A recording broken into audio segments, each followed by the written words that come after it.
The following podcast may contain adult language and an abundance of salt. So get ready to sweep the leg and be a badass and show no mercy, because we're talking Cobra Kai.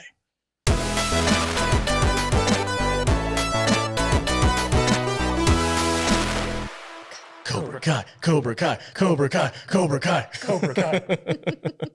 Welcome and thank you for listening to the Salty Nerd Podcast. I am your host, the Salty Nerd. In today's episode, we're going to be talking about all 3 seasons of Cobra Kai and heavy spoiler warning moving forward. So if you haven't seen the show, go watch the show and then come back and hang out and talk about it. If you haven't seen the show, you won't get why we just went Cobra Kai. Yeah. Well, Cobra Kai, I mean, Cobra that's, Kai. Like a Karate Kid thing too, right? Anyway, all right, guys, I'm joined as always by my awesome panel of nerds, starting with the barbarian space Viking, Matt Vader, 74. What's up, buddy? I'm good. What's up? The sky. What? Batman is standing up over in the corner. I know. What? Do I need more booze? What? Mm-hmm. I'm also joined. Not funny today. I don't know. Are you feeling? I'll be funny. Get the jokes, monkey boy. Angel, you're funny. Also People joined like you. by the ambassador of estrogen, Hello. fiery redhead herself, Jude. What's up? I prefer firecracker. Firecracker? All right, I can do that. Firecracker herself. The blonde firecracker. We're gonna do this already? I'm really sorry I mentioned that. Yeah. No, actually, I think you did. You guys should see the picture of Jude from high school.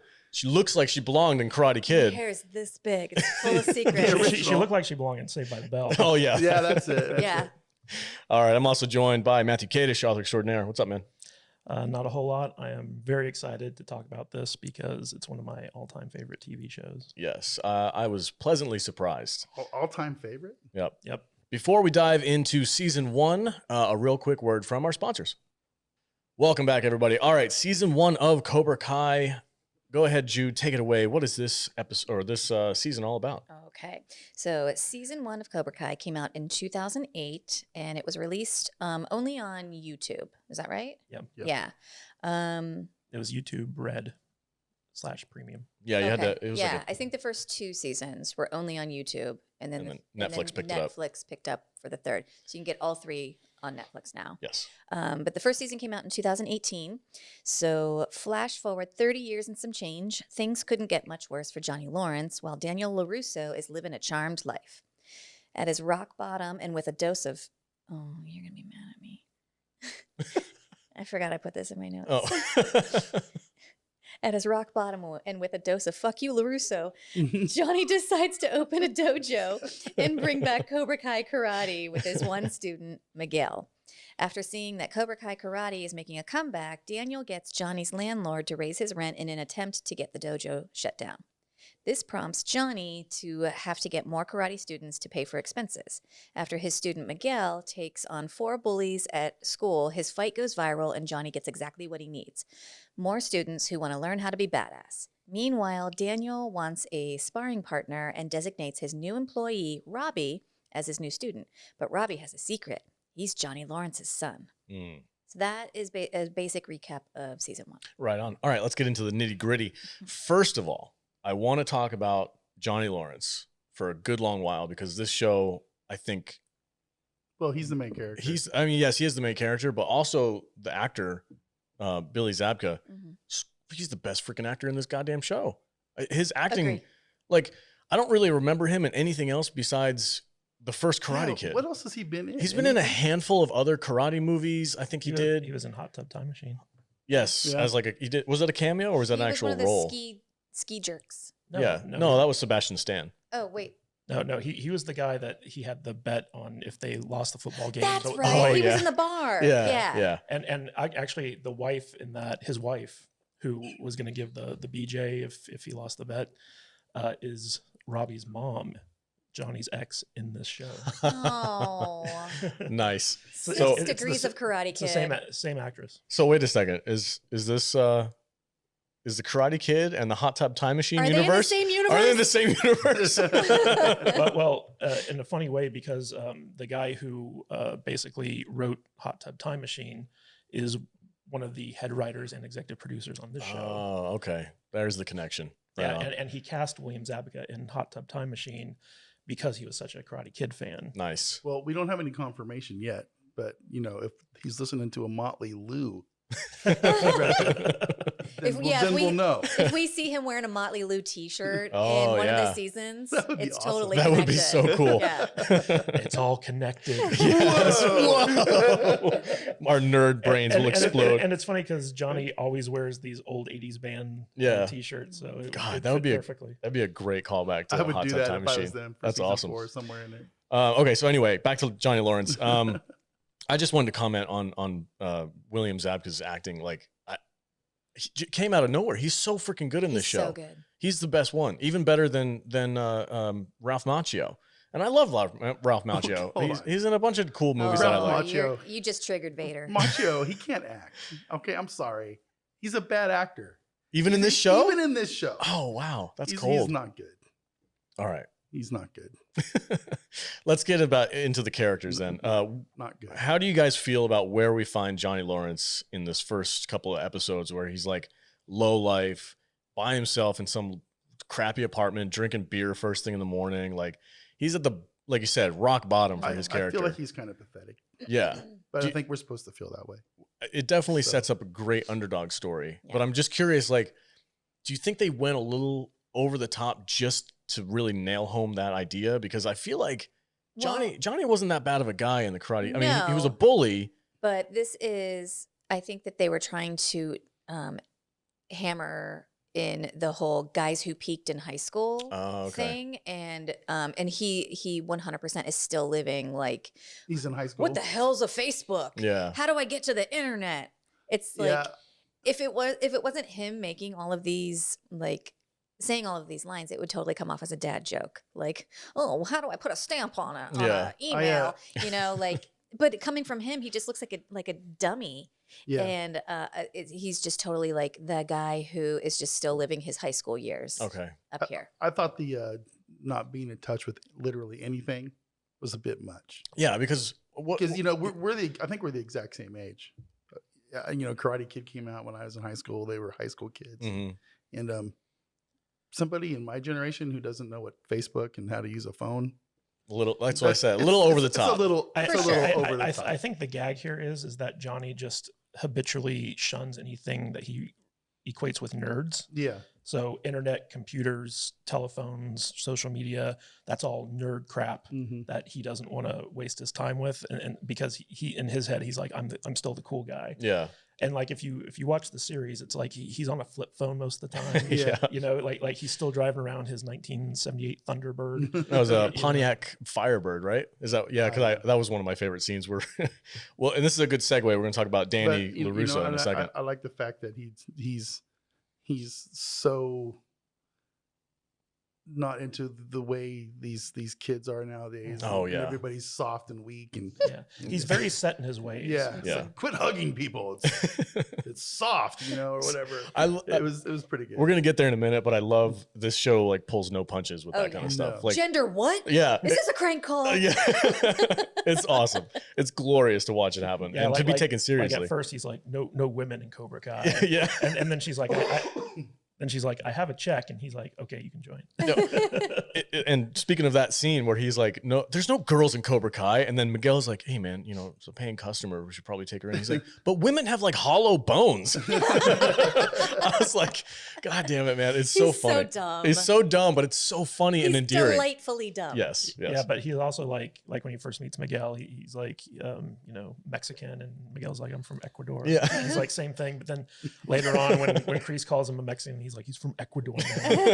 And then because like Miguel keeps trying to like correct his un-PC-ness. Like Yeah. I think in the third season he says something about Chinamen. He's like sensei, and he's like, sorry, China person. I used to do that to a Puerto Rican friend of mine. He'd get so mad. So I'm Puerto Rican, it's like Mexican, Puerto Rican, same shit, dude. he'd get furious. I bet he would. You are Johnny Lawrence. but I did it on purpose just to annoy him. Yeah. So yeah. That's people call me white. I'm like, yeah. I'm not No, wrong. I'm European American. Yeah. Anyway, all right, let's talk about Danny LaRusso's character, how far he's come. The last time we saw him in part 3, he was he had that kind of entrepreneur spirit. He was trying to open up the bonsai. freaking bonsai tree store and stuff like that. So I kind of see where they were going with this. Douche in part 3, dude. Yeah, I know, but And he's still a he's douche. kind of a douche in this season too, huh? That's what I wanted to talk to you guys about. How did you guys feel about Danny LaRusso's arc as far as like where he was when we last saw him and to where he's now, this like ultra rich, kind of egotistical, like used car salesman? You guys okay with that? Or are you a little irritated that they kind of made him? No, I got what they were doing. Well, Yeah. I think he's still living his high school years too. Like he's grown up and had kids and created like a grown up life, but he's also still living in that moment of like, we kicked the competition. Yeah. he kind of forgot where he was from as far as Mr. Miyagi and stuff go. It's like he lived it and built the dojo and learned all this stuff, but he was a long way from Well, he's a successful business, Yeah. owner, entrepreneur, pretty wealthy too. I mean, he's living in LA and he's got this giant Yeah. house with multiple car dealerships, and he's not dealing with freaking. Does he have multiple car dealerships? I think he said he was Yeah. opening more than one location, right? Yeah, I think they have 4 locations in the valley. I mean, that's dude's a millionaire, Mhm. Yeah. right? He's well off, and I think it's kind of cool to see where he started in the first Karate Kid movie. He was just some poor kid from Jersey who moved to Yep. Reseda, and to see where he came now, I think it's really cool. And they played up on that too. Yeah, for sure. And I think it was nice that they kind of like spent the time to build his character where he is now based off of the things that he was interested in those first 3 movies. Like he loved cars because of Miyagi's old, Mhm. old Fords and stuff like that he had in his at his dojo. So he kind of like they built a good foundation, Mhm. and then this show really did a great job of like paying all that off. And it was interesting to see how like the script had flipped from the first movie, because in the first movie, Johnny was the rich kid on the good side of town, and Daniel was, in that crummy apartment complex, and him and his mother were poor. And now in this season, it's like The exact opposite. It's the exact opposite, Yeah. where Danny's wealthy and rich, and Johnny's kind of like I don't remember us having that background for Johnny as much in the movie. Well, remember he was at the The just country just club. that, just that he was a rich kid. Yeah, he was at the club with Allie, and Allie's parents were wealthy, and it was kind of like the gag that when they went on that date and Danny's car didn't start and they had Right. to push it, Yeah. and Allie's mom and dad were like, "Oh my god, who's she And hanging out also, when they're at the country club, Allie's parents are really pushing her to get back together with Johnny. Yeah. Because they approve of him, but they don't approve of Daniel because he's from Reseda. with?" Right. Yeah. So I think it's really well done that they set that up. Yeah. Okay, so one of the things that really cracked me up was Danny's son, and how much of a freaking weirdo he is, I know. and spoiled little rich kid brat. He's the epitome of Gen Z, right? yeah, absolutely. Absolutely. I can't stand that kid. And I'm like, it's funny to me to see Danny's kid like act like that. Uh-huh. It's just like, what do you do? What did he do I wrong? think he's hilarious. Yeah. What is he? I also love how like he was nowhere to be seen for all of season 2. Yeah. Just gone. They were like, we don't know what to do with this Yeah. kid. Yeah. We're just gonna not have him in the season. We don't have We time. we don't need his quips. Yeah. It's And then they literally bring him like, back for season 3 and he looks like a completely different person. Yeah, but they bring him back for like one scene Yeah. and like one episode. Yeah. And just to remind you that he's Hey, still it looked there. like he went to Fat Kid Camp when they brought him back. oh, good for him. No, I just thought it was really funny. They played on that whole like the new generation. They're all like, why would I want to learn karate? I can just play it on my tablet. Yeah. And he's playing like Street Fighter. He's like, yeah, but real karate's, it's good for you. It's real. It's healthy. And he's like, yeah, but I can spit fireballs in this one. It's just so ridiculous Can and we over the talk top. about how, like, in this world or neighborhood or wherever they are, like, karate is such a big freaking deal. Like, everyone is still like, oh, 1984, oh, the 2-time champ. Like, it's really over the top, like, how invested people are in this karate thing that happened in the 80s. Yeah. People are still talking about it. He based his business on it. He gives away bonsai trees because of Mr. Me. Like, it's a lot. I did like how they talked about how the bonsai tree store failed, and Daniel had to go on and discover his passion and become a successful business owner. But he learned from the failure of the bonsai tree store, and to honor Mr. Miyagi's dream of that store, he incorporated it into his successful business. So I thought that was kind of interesting. Like you talked about where Daniel has ended up in this season. And, you know, Daniel's kind of like, he's much more adaptable than Johnny. Like he's grown, he's matured, he's had life lessons. He tries to be good and grow, but as soon as Johnny comes into his life, he constantly like regresses. He does. Yeah. He totally regresses. Like when he first sees Johnny and his cousin is like, "Hey, is this the guy whose ass you kicked?" And he's like, "Well, technically, I kicked him in the face." Yeah. It's like nothing happened between 84 and 2018. Nothing. Yeah. Well, that's kind of how it is sometimes. When you see your old high school bully, Jared, and you know, and you're just, all those old feelings come back up. And to kind of comment on the point you were making, Jude, about how like, why does everybody in this town know about this freaking one tournament? And I'm like, well, Danny is a huge influence in this area, in his circle of where he lives with the rich people and all that stuff. So I'm sure he's told these stories a million times. So this is like a generational thing where. Yeah, do you think it's Danny perpetuating the whole like 2-time champ? Oh, hell yeah. I'm that guy. Yes. Or do you think it's the town who's like, it's Daniel, the 2-time champ? No, it's Danny and his ego. And he's, like you said, he's selling his cars based off of this gimmick of like, I kick the competition. It's obviously he's like him. me when you compliment me. I'm like, stop. Go on. I mean, and it's obvious too. Like, I think I apologize in advance if I kind of confuse some of the seasons because I binged watched all 3 in a row. So there's the blurred lines a little bit. So if something happens in season 2 and I reference it now, it's my mistake.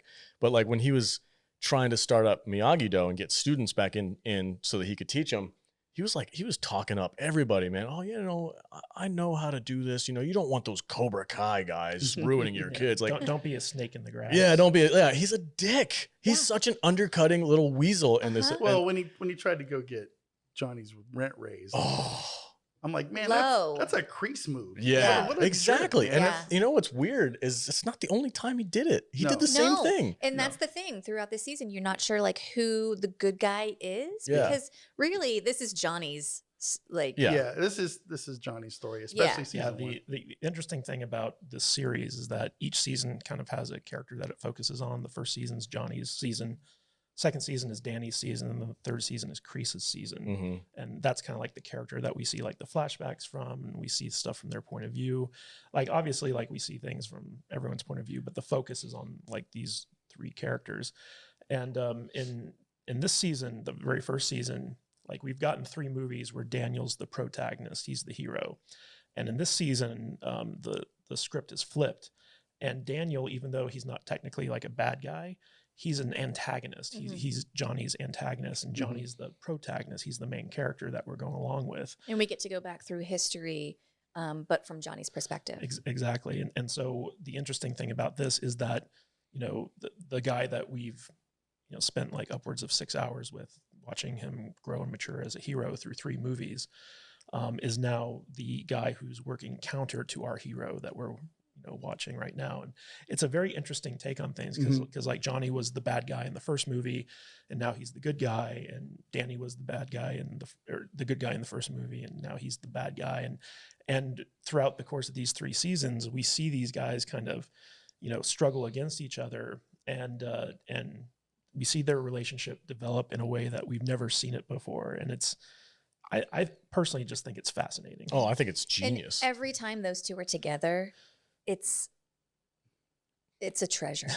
Like there's an episode, I think it's the episode where right after Johnny's car gets lit on fire and he goes to confront Daniel at his home.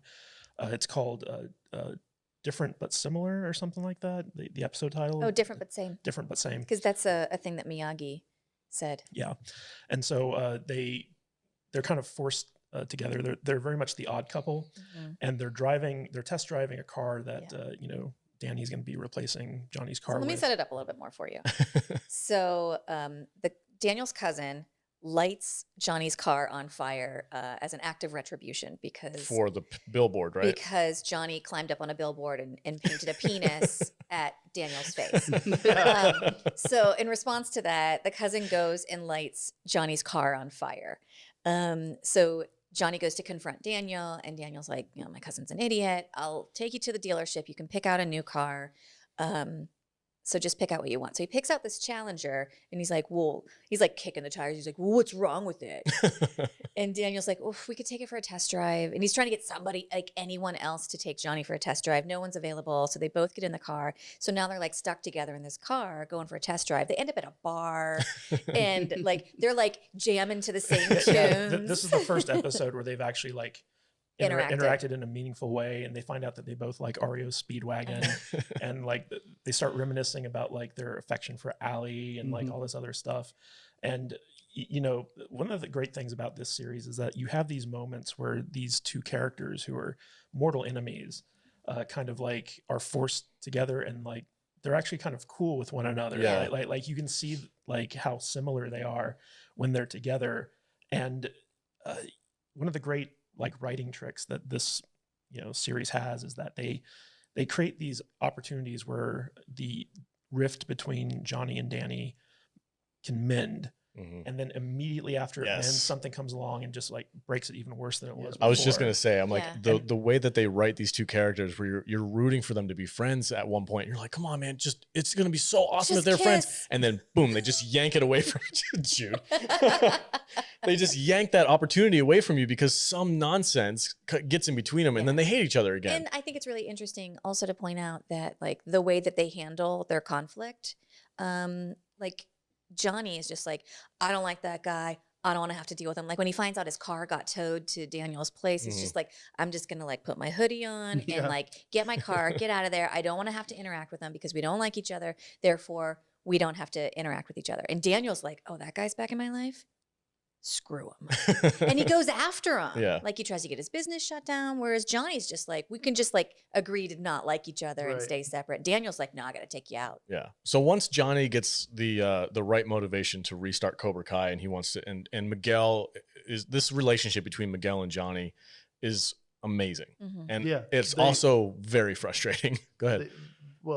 Miguel's Daniel now. Yeah, exactly. And Johnny's Mr. Miyagi. It's weird, Which is weird. Yeah, it's very weird, but I love it. And I love how he trains him. Yeah, it's just complete opposite of Mr. Miyagi's way of doing things. It's like, don't be a pussy. Yes. You know, That's exactly what I was going to ask you guys. It's so freaking fun to watch Johnny like teach these wimpy kids, and just his mentality behind the whole thing. It's like nothing these kids have ever seen before, because this show does a really good job of addressing modern issues while making fun of them, but also letting people know that sometimes it needs to be taken seriously. Like it's very ironic to me that all of Johnny's students were kids that he would have beat up. Yes. In school. When he lines up, after the big fight that Miguel gets in school, and he actually stands up to his bully, and everybody's like, oh, Cobra Kai. And they show up, and he lines everybody up in there. He's like, all I see is a bunch of wimps, nerds, and a fat kid with a shirt that's too small. and Miguel's like, dude, you can't say that stuff. And he was particularly harsh on the kid who Eli. Yeah. And I actually felt with the cleft lip, right? Yeah. And he's very self-conscious about it. He gets bullied about it. He gets embarrassed. I think at one point in time, his mom calls the school and is like, you have to let the kids know not to make fun of them. And Which he's like, just makes it worse. Way worse. Like, I know moms. She gives him a cookie. Moms are always so well-intentioned, and then they just end up screwing everything up. I know. I'm a mom. I'm out there fighting the battles for my kid. You know what's interesting is that, so as we see Johnny kind of bring back Cobra Kai from the dead, all the kids who migrate to him are the ones who are being bullied, and they're powerless, and they're picked upon, and they've got something, you know, kind of wrong with them in the sense of like the cleft lip, or they're overweight, or they're nerds, or whatever. Or a girl. Yeah. Or a girl. And they're hollow bones. And they're all looking for some way to empower themselves. And Cobra Kai gives them that opportunity. But the issue is that Johnny's teaching them what he learned exactly from Kreese. And then at the end of the season, when you have the climactic, karate tournament,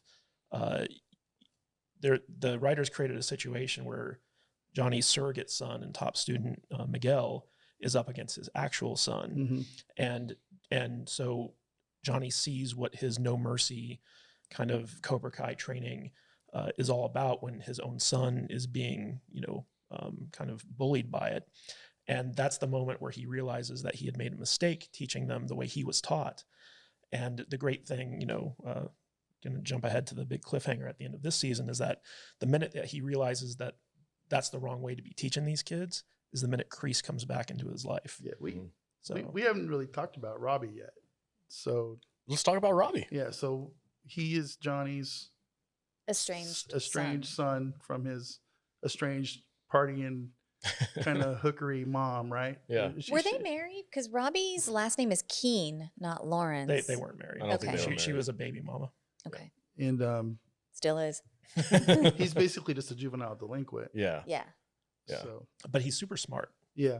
Like he's way smarter than his dad. Yeah, I gotta say though, as far as the acting goes, again in this show, the actor who plays Robbie, I think is probably the best out of the teenagers. Mm. Oh, Like yeah. Miguel's really good, and I'm pretty harsh on teenage actors, as you guys know. It's not really something I get into, and this show sometimes when it dives a little bit deeper into the teenage element, I kind of lose interest. But then they always come back to Danny and Johnny, and I'm like right back into it. Honestly, the kid who plays Hawk, Eli, is a great actor. Like they flash, Jacob Bertrand. they flash back to when he was like being bullied, and he looks completely different. He acts completely different. He's all hunched over, and then when he like becomes the Hawk, he's so puffed up with Yeah. himself. Gets his mohawk. Yeah. Mohawk. And I love every time he shows the tattoo, you hear the Oh the my hawk God. screech. It's the best. Yeah, the giant tattoo on his back. That's I'm awesome. not gonna do the sound, but you can edit that in. He takes his shirt off and the sound comes on. Every It's time like- they even say his name, Yeah. you hear like That's so the freaking Hawk. He cool. just like he just like turned into Hawk. Yes. He's like, this is me now, He's bitches. He he's flipped the I will definitely script. kill you if you make fun of me. he's Yeah, definitely one of the most powerful as far as like presence wise on the show, and I love watching his stuff.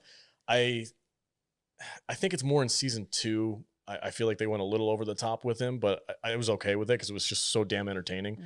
But yeah, he's a great character. But I was like saying like Robbie, I felt like Robbie was really well done. The actor, I don't know, something about him. He just seems like he's like Well, fit for the part. He does Yeah. really well. The whole thing of him being mad at his dad and him, basically scheming Mhm. to get, Daniel's attention. Yeah, just to get spite Just on his father, to- right? Just to spite Johnny. And that's why he started working at the car dealership, Hmm. because the whole plan was, to get the code to break in so they could steal stuff, him and Yeah. his two buddies. And then, things happen and, He kind of learns the error of his ways.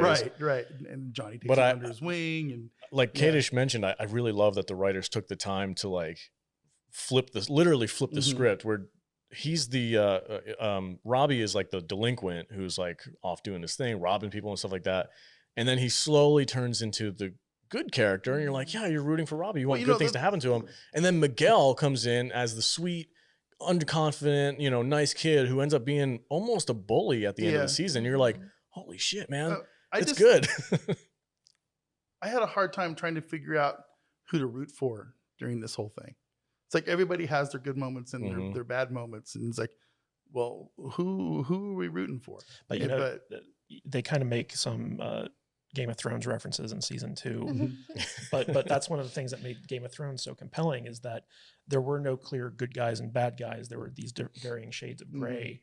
I think that's what makes this show equally fascinating is that all the characters have, their good moments and bad, like even Kreese, like when we get into like season 3 and we start seeing like what turned Kreese into Kreese, Mhm. like you start feeling for the guy.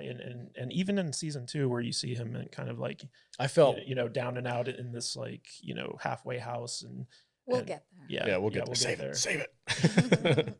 Yeah, it's the writing in this show is phenomenal as Yeah. far as like having characters go through these massive changes. Which I think is why it's so popular. 100%. Yeah. Yeah, and what's funny is that when the credits roll and you see like Will Smith's name on there with his producing partner John Lasseter, and I think his brother-in-law Jada Pinkett's like stepbrother or something like that. They basically bought the rights to the Karate Kid back when they remade it with Mhm. Jaden Smith And Jackie Chan. and Jackie Chan, yeah. And so like when these guys wanted to make a TV show, based around Cobra Kai, they had to go to Will Smith's production company and pitch them on the idea because they owned the rights to it. And so they were like, we know that you have plans to like make sequels to, Jaden's movie, but we think that if we did it on TV, like the TV thing could be its own thing and the movie thing could be its own thing. But we really want to go back to the originals and do that. And the guy who is like the creative director of Will Smith's production company, Jada Pinkett's stepbrother, he loved the idea so much. Like he went to bat for them. He went to Sony. He's like, we got to make this TV show. He went to Will Smith. He's like, we got to make this TV show. And everyone kind of like, he kind of brought everyone together around this idea and really gave them the freedom to kind of do what they wanted in they call it the Miyagi verse. I like that. I like That's that a lot. awesome. Yeah, because basically everything with Pat Morita in it is considered canon in this show. And so basically from what I understand, the Jada or the Jaden Smith like Karate Kid remake is kind of off in its own universe and has no place with this. But It's in the Kelvin verse. yeah, Okay. but basically Karate Kids 1, 2, and 3, the next Karate Kid, or is it called the new Karate Kid? I think it's the next. Okay, the There's next a fourth Karate one? Kid. Yeah. Yeah, With For real? yeah, with Hilary Swank. Yep. Yeah. I think. Yeah. Oh god. And Michael Ironside's in that I movie bet too. it's terrible. Yeah, I don't know. it was pretty bad if I remember correctly. But basically, all those exist in the Cobra Kai universe. So I got to give props to Will Smith and his people Yeah, it's cool. for being cool enough to recognize how awesome this idea is. And this basically came from that How I Met Your Mother. Yes. Yeah. So episode. can we talk about all of the callbacks between season 1 and the original For sure, yeah. series? Yeah, or this the show is trilogy? like full of fan service. Yeah. And Well, it's not a bad That's thing. pretty much all it is. It's great. What do you mean? It's all fan service. I wouldn't go that far. I mean, there's flashbacks to the original movie Yeah. in every episode. Yeah, but that's not a bad thing. That's referencing what's happening in the show. Yeah. So, like, what's the difference between having legit storytelling references that call back to history, events, Nothing. versus fan service? Is there a difference?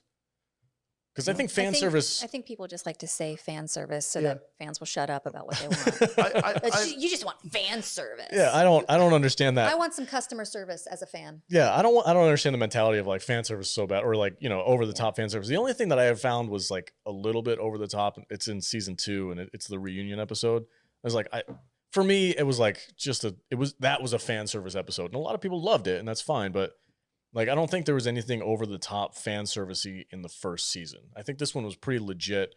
Everything that they referenced had to do with the story itself. I love that Johnny has Miguel pop that crane move off like right at the beginning of the tournament in the last episode. Yeah. And he's like, he just does it like, he's like, hey, why don't you do a crane move on this kid just to mess with Daniel? But like 30 years later, he keeps insisting it was an illegal kick. Yeah. Even though he elbowed him in the knee or what. Yeah, that's the whole thing too. Well, he was just doing what Kreese told him. Exactly. It's funny to watch them kind of argue over what the semantics of the And tournament. Daniel's like, anything above the waist is legal, man. Yeah. Real quick before I forget, I want to talk about Danny's daughter Sam and her best friend Aisha, because I felt like in the first season this was a really nice way of kind of representing like the rich kid versus the nerdy, unpopular kid that were kind of friends. It's a nice. Well, they were both rich kids. Yeah, they're both but, rich Oh, that's right. Yeah, Her she dad was. rich. was like one an was NFL popular player. and good looking, and one was nerdy Yeah. and not good looking. And she was kind of in that, oh, I guess I can't be friends with her anymore if I want to be popular. Yeah. And then by the end, she realizes she was wrong. I felt like that was a nice arc. They Yeah. were kids all their lives or friends. Yeah. And then Sam started hanging out with the cheerleader chicks. Yeah. The in crowd. And then like in the second season, the script is flipped once again Yeah. because Aisha is now Part of the with, Cobra with her Kai. Cobra Kai her crew. getting, and her getting picked on Samantha- drove her to Cobra Kai. Yeah, and Samantha keeps trying to like, rebuild their friendship, whereas it was the exact opposite in the first season. Yeah, but this friendship here leads to one of my favorite lines in the movie or in the TV show. And it's at the Halloween episode. I think it's episode 3 when they go to the Halloween party. And Aisha is dressed as sodium. And she wanted Sam to go as chloride because it would be like salt and blah, blah, blah, blah. And it was a funny little joke. But of course she went, I was like, well, we're going to dress up like Laker girls. And they were all in like mini skirts and stuff. And of course Aisha feels terrible and she feels like a loser. But there's a line in the show where Sam says, Stay salty, my friend. and I'm like, oh, yes.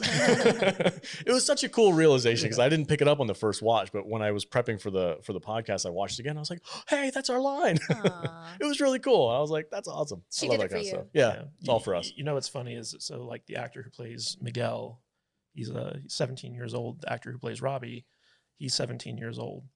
I thought he was like 32 or something. no, No, that's he's Daniel. actually Yeah, Ralph Macchio is like a one-off. Yeah. Ralph Macchio is like 59 years old now. He Yeah. still looks like he's in his 40s. yeah, he's always looked young, but like, so when he was doing the original Karate Kid, he was like 22 years old. And the girl who plays his daughter, Mary Mauser, she's like 23 years old in the first season. Oh, really? Wow. Yeah, so Didn't know that. she's like 5 years older than the two boys that she's supposed to be in love with, and so like I think that there was like some awkward moments for her when she's like supposed to be kissing these boys and stuff like that. They had to put like a piece of paper in between their Oh mouths. my gosh.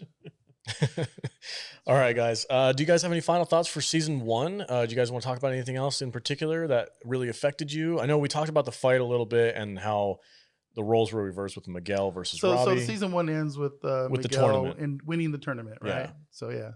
Well, one of the things I really like about how this show is structured is, number one, you can tell it was made by people who just absolutely have huge love for this property, and bringing back all the old characters and mixing in these new characters. It's, every character, even like the minor ones, are so well defined, and you care about all of them. And there's just like such great development where we get to see kind of like how Daniel embraces Miyagi's teachings and how he's trying to pass it on, and they do such great jobs of contrasting the characters where, Daniel's method of training is very kind of like out in nature, down to earth. It's based in manual labor. And Johnny's method of training is very kind of industrial. Like, he takes them to junkyards and like, in the dojo and stuff like that. And so like, in fact, Johnny's got Miguel kind of cleaning the dojo at first. And Miguel's like, hey, Sensei, is there any specific way I should be washing this window? And he's like, nah, just make sure it's clean. Whereas Daniel would have created a lesson Oh, out for of it. sure. I do love the riffs off the movies. That's Yeah. good stuff. Yeah, and I mean, there is a lot of great things. Like, for instance, at the end when Robbie gets hurt in the tournament and Daniel starts doing the Miyagi thing, and then he's like, medic. Just like a great little setup. But I have found myself doing that at like work and other places. It's just, the meditation thing. They're all, what are you doing? And I'm like, I don't know. I don't know, nothing. I've been watching Karate Kid. But in every episode, whether it's Daniel and Johnny or Miguel and Robbie, we see like these contrasts where Daniel and Robbie are doing something, and then we cut to Miguel and Johnny, and they're doing something that's kind of related to what Daniel and Robbie were doing, but in a different way. And it's always so fascinating to see how these shows are written and how well structured they are. And every season kind of builds up to like a big climactic fight. Mm-hmm. And in this one, it followed the original Karate Kid movie structure where it was the All Valley tournament was the big climax of the season. And in season 2, it's like the big school fight. And in season 3, it's the big LaRusso family home fight. You're getting ahead of us, man. You're getting ahead of us. I'm just saying that structurally, they have their these seasons are planned out in such a perfect way. But even episode by episode, every episode is structured perfectly. Yeah. And it's just such a testament to how good the writing is in the show. Yeah, this is one of the best written shows that I've seen in a while. It always makes me laugh because when this first came out, I'm like, they're making a Karate Kid show on YouTube? Yeah. What? Yeah, buy YouTube Red, watch this Karate Kid show that nobody asked for or ever thought about they wanted ever. And then we're like, oh, okay. Yeah, Jude kind of touched on it, but this was originally a YouTube Red original series. Yeah. And we actually subscribed to YouTube TV just so we could watch the first 2 seasons of this back when it was on a YouTube exclusive. Yeah. And we loved it. Mm-hmm. And apparently they had shot season 3, but they weren't releasing it because YouTube was getting ready to shut down their original series offerings because it wasn't making them any money.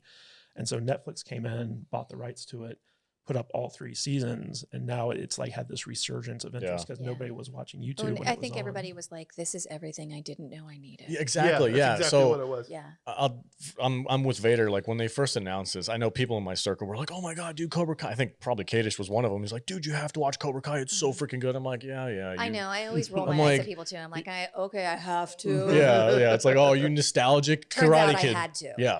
Yeah. 100%. And the thing that's funny is, I was never nostalgic about Karate Kid movies They were just some stupid movies I Yeah. watched 30 years ago and pretty much forgot about, except for, the wax on, wax off stuff, Yeah. which is just, kind of a generational joke. Yeah. Well, it's funny. We just watched the Karate Yeah, Kid yeah. movies last week, and we were kind of like, these movies kind of suck. But Yeah. when the They movie, do. when the TV show references them, I'm like, oh, that Yeah, was yeah. such a good part. You know They what I made mean? that terrible movie so deep. I dude. know. It was so good. They did a great job at And speaking of the original movies, so the very first scene of season 1 of Cobra Kai, it's a flashback to the All Valley tournament where Johnny and Danny face off, and they actually went back and found that John Avildsen, the guy who directed the first Karate Kid, he had shot so much footage that didn't make it into the movie of the tournament that they actually went back to the archives and started pulling all this extra footage. Oh, cool. And so all the stuff that you see at the beginning from different angles that you didn't see in the original movie was from that original shoot. Oh, I got to go back and That's rewatch awesome. that part. Cool. Yeah. All right, guys, we're getting a little long-winded here. What's our final thoughts on season 1 of Cobra Kai? And if you want to, you can give it a grade or a rating or whatever. Vader. Thoroughly enjoyed season 1. I honestly think it's my favorite Of of the the three, but we can talk about more of that later. Good stuff, man. It's the series that I didn't know we wanted, Yeah. and like we were just talking about, and it's just good. I highly recommend anybody out there that has some time to go check it out. Right on. For sure. Jude? I love it. It's amazing. Exactly it's everything I didn't know that I needed, and I need it. I give it a 5 out of 5. Don't be a pussies. Nice. Kadish, I already know your answer, but go ahead.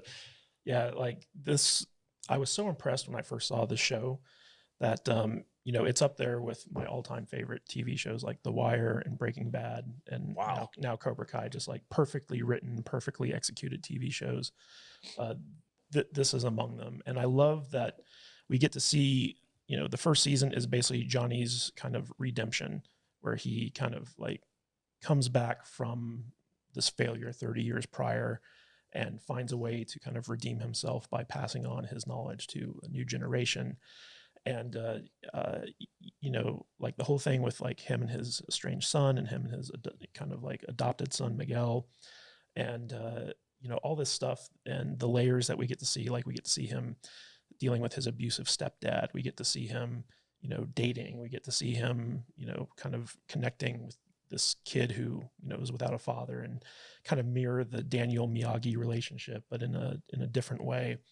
And at the very end of the series, when, they're champions and we see him in his Cobra Kai dojo and he's just surrounded by like his new kids, it's such a,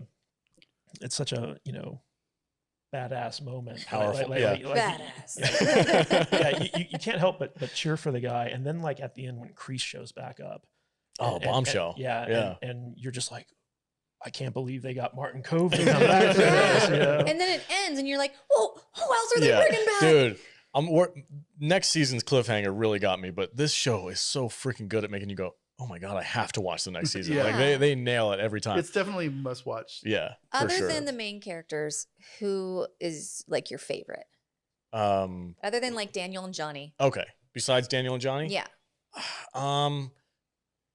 Like of the side characters. who do you favorite, love? I would have to say probably Hawk. Yeah. Eli.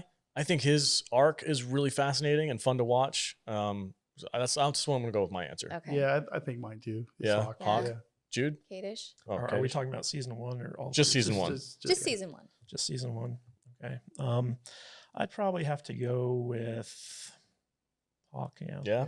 I love Hawk. He's a standout. But I also love Dimitri. Dimitri. His friend. Dimitri's good too. Yeah, because he's also just this little nerd Yeah. with Eli. They're sitting alone at a table, and then he starts like coming up in the world. Dimitri's definitely, for me, Like, I think he's so funny. he's funny, but I think he endeared himself to me more in season 2. Yes. I loved how, so at the start of the season, Sam is dating this Asian kid who Kyler. Kyler. Oh, yeah. Who's like the bully. And, she brings him over to have dinner with her family. And Daniel, because he's Asian, keeps like trying to push all this Asian culture on him. No. It's like, no, man, I don't like fish. And Sam's like, you like fish? You eat the fish. And he's like, oh, yeah. Mr. Lusso, do you have some fish sticks? And I'm like, oh my God. Yeah, fish sticks are bomb. And then like Daniel's asking him where his parents are from. He's like, I think they're from California. And Daniel's just like so disappointed because he's not like truly Asian. These disillusioned kids today. I shake my head. Yeah, it's so sad. But Daniel even has like other rivals where he's got like the guy who has the Tom rival or whatever. car dealership and stuff like that. And so it's kind of funny to see Daniel, like he continues to struggle, even now that he's like quote unquote successful in life and stuff like that. And so like you can kind of see the parallels between him and Johnny in that respect as well. For sure. All right, guys, that's it for season 1. Stay tuned. In just a minute, we're going to start talking about season 2. But real quick, a real little break for our sponsors. Welcome back, everybody. All right, hey, real quick, if you want to support the podcast, go to saltynerdclub.com. There you will find our Patreon page, and you can choose a myriad of tiers that will offer you some really cool stuff in return, like exclusive podcasts, behind-the-scenes photos, communication with the host if you guys want to talk with us, and all kinds of other cool stuff. Vader, what you got? You got some things in the works. I'm curating some fun little thank you packages and some little doodads and thingies and stuff you stick on your refrigerators and patches and who knows? Who knows what we're going to come up with. Vader's it's taking me some time. It's going to take a little more time, but we'll have some stuff out there for you guys pretty soon. Right on. So if you'd like to support the podcast, go to saltynerdclub.com and become a member. We have a brand new $3 tier for people who just want to come in and get the basic stuff. It gives you access to our Patreon, and it gives you access to all of our behind the scenes photos, and we can and some free behind the scenes show notes too, stuff. Right? No show notes. That's $10 tier. Sorry, guys. Salty needs to shut up when he's doing this. Don't tell the $3 people about the $10 people. We gotta have some stuff for the bigger tier. But photographs, videos. So you can just go on and look, and it'll tell you. Yeah, the $3 tier is basically the $5 tier and the $3 tier are not a huge difference, but there's some difference, but not a lot. Cool. We good? Yeah. Okay. That was terrible. All right, guys. Let's talk about season 2 of Cobra Kai. Jude, take it away. Cobra Kai. Cobra Kai. Are we going to do that for every season? I feel like we should. Maybe. All right. Season 2, Cobra Kai. The rivalry is on. Miyagi Dojo is open for business and accepting new students. But guess who's back from the dead? John Kreese, Johnny's former sensei. Miguel and Samantha break up and each start dating someone new. Miguel starts dating the Cobra Kai psycho, and Samantha is dating Robbie, Johnny's son, who has moved in with the LaRusso family. When Tori, the psycho, sees Miguel and Sam kiss drunkenly at a party, she challenges her to a fight over the school loudspeaker, which brings all the boys to the fight. It's now a full Greasers versus Socs school-wide rumble where Miguel ends up catastrophically injured by Robbie. Spoiler alert. This was just some straight up CW teenage soap opera nonsense season. I was not into this. I'm so glad you said that. Yeah. So glad. Because it went a little off the rails for me. I agree to a point. I still think that they held the anchor with Johnny and Danny. The Johnny and Danny stuff, and Daniel stuff is fine. Yeah. But the teen angsty soap opera bullshit with the kids. Yeah. You know what though? Was not good for me. A good love triangle is just fodder for drama. Oh, 100%. Like it's one of those things that everyone can kind of get behind. And I like that they spent all of the first season kind of setting it up. Mm-hmm. And then in the second season, they really pay it off. The love triangle between Johnny, Daniel, and John Kreese. It's I'm not saying it's poorly written or anything like that. It's just for me, like the teenage drama stuff, it was just an eye roll, cringeworthy stuff that I didn't really care too much about, except for I felt like the writers were doing a really good job of like maneuvering each character that was a setup and a payoff for the final season. You know who we forgot to talk about? Who did we forget? The homeless woman. Oh my god. She's hilarious. So she pops up in every season. There's Yep. this homeless woman who's just there to antagonize Johnny. Yeah, and she hangs out in front of the dojo, right? The strip mall that the Yeah. dojo's in. Yeah, she's always like eating out of dumpsters, and then Johnny comes upon her, and she's like, "Don't think you can have any of my dumpster food because you can." And he's Yeah, like, she always implies that he's like, like- he wants to sleep with her. "Yeah," he's like, "Don't you have a home to go to?" And she's like, "Why? You trying to take me home?" She was the one who like was like tapping on the windows when the girls were in the car in the parking lot, right? Yes. Yeah. And that was funny because she was sitting She's there. such a creep. The two like rich girls were like, "Don't look at her, don't make eye contact," and she just like tapping on the windows. Hello. We also forgot to mention that Samantha was kind of like the catalyst for everything that happened in season 1, where her and her two rich friends basically ran into Johnny's car Yes. and Yeah. totaled Oh it. yeah. And it was kind of like one of those things where when Johnny sees Samantha later on, realizes that she's He sees red. well he realizes that she's Daniel's daughter. Yeah. He's just like, of course, like the LaRusso, Yeah. like even the new Unbelievable. generation of LaRussos wants to ruin my life. Uh-huh. You know. Yeah. Okay, so season 2, the biggest thing we already talked about Johnny and Danny and their setup and where their characters have come from the last movie that we saw them in. This one, I felt like we should talk about John Kreese because he's coming out of the grave, according to the characters. You know, I like how he keeps faking his death. yeah. It's like I thought you were dead, and he comes back smoking a big old stogie. I'm like, Well, they thought he was dead in part part 2, 3. right? Didn't he Part- disappear? No, it was Karate Kid Part 3 where he Uh-huh. faked his death Yeah. the first time. He went to Tahiti or something. Yeah, and Silver Oh, sends that's him to right. Tahiti. Yeah. Okay, that's right. Yeah. And then he comes back from the dead, and now he's Silver. dead again. And then he comes back from the dead again. Yeah. Oh, we should also point out then the first season. So like Cobra Kai had been banned from the karate tournament, Mhm. and they actually like when Johnny goes to appeal, the board that kind of schedules the karate things, they mention specifically Mike Barnes and Terry Silvers. Mhm. So like it was a call out to Karate Kid 3 in that moment too. Yeah. So like those characters are still somewhere out there. Oh, we're gonna get a big payoff with that in season Oh, and- 4, I and- think. Yeah. I I also forgot to mention you guys. So I have this weird theory that Miguel is actually somehow related to Terry Silvers because his mom. So first of all, they never talk about who his dad is, but his mom talks about how like she met him in Ecuador, and when she found out what his job was, she had to get away from him. Oh, and if no. you remember, Terry Silvers, his job was dumping toxic waste in third world countries. So like I'm thinking that it's either Terry Silvers or his son Snake, from the third movie, or there's some type of relation there. I sincerely hope you're wrong, but I feel like he's probably right. Yeah. If, Oh, no, if his- any of the his- show writers are out there, please Don't. consider it. Snake was the Karate Kid, the karate guy that was like Silver's champion, right? Mhm. No, No, Mike that was Mike Barnes. Mike Barnes was the champion, but Snake was like His goon. He was Terry Silver's son, but he was like the main henchman to Mike Barnes. Oh, okay. He was like the weird looking guy who would Yeah. come in and kind of bully Daniel. He looked like That's that guy. such from a bad movie. Workaholics. I've kind of forgotten about all these guys, and I just watched it a week ago. Yeah. So anyway, John Kreese, how'd you Yeah. guys feel about his the revelation that he's like living in a halfway house, he's down on his Don't luck? care. You're like bad Yeah. guy, don't care. Bad guy, don't care. So you don't think- trust him. You think he had bad intentions from the start? Yes. 100%. He's a bad guy. He's a bad man. I'm glad that they So keep let- it that way. So let's make us feel empathetic again for the bad guy. They tried, I know they did, but it didn't work on you guys. no. Kind of worked on me a little bit. It worked on me. You are such a weak bitch. Dude.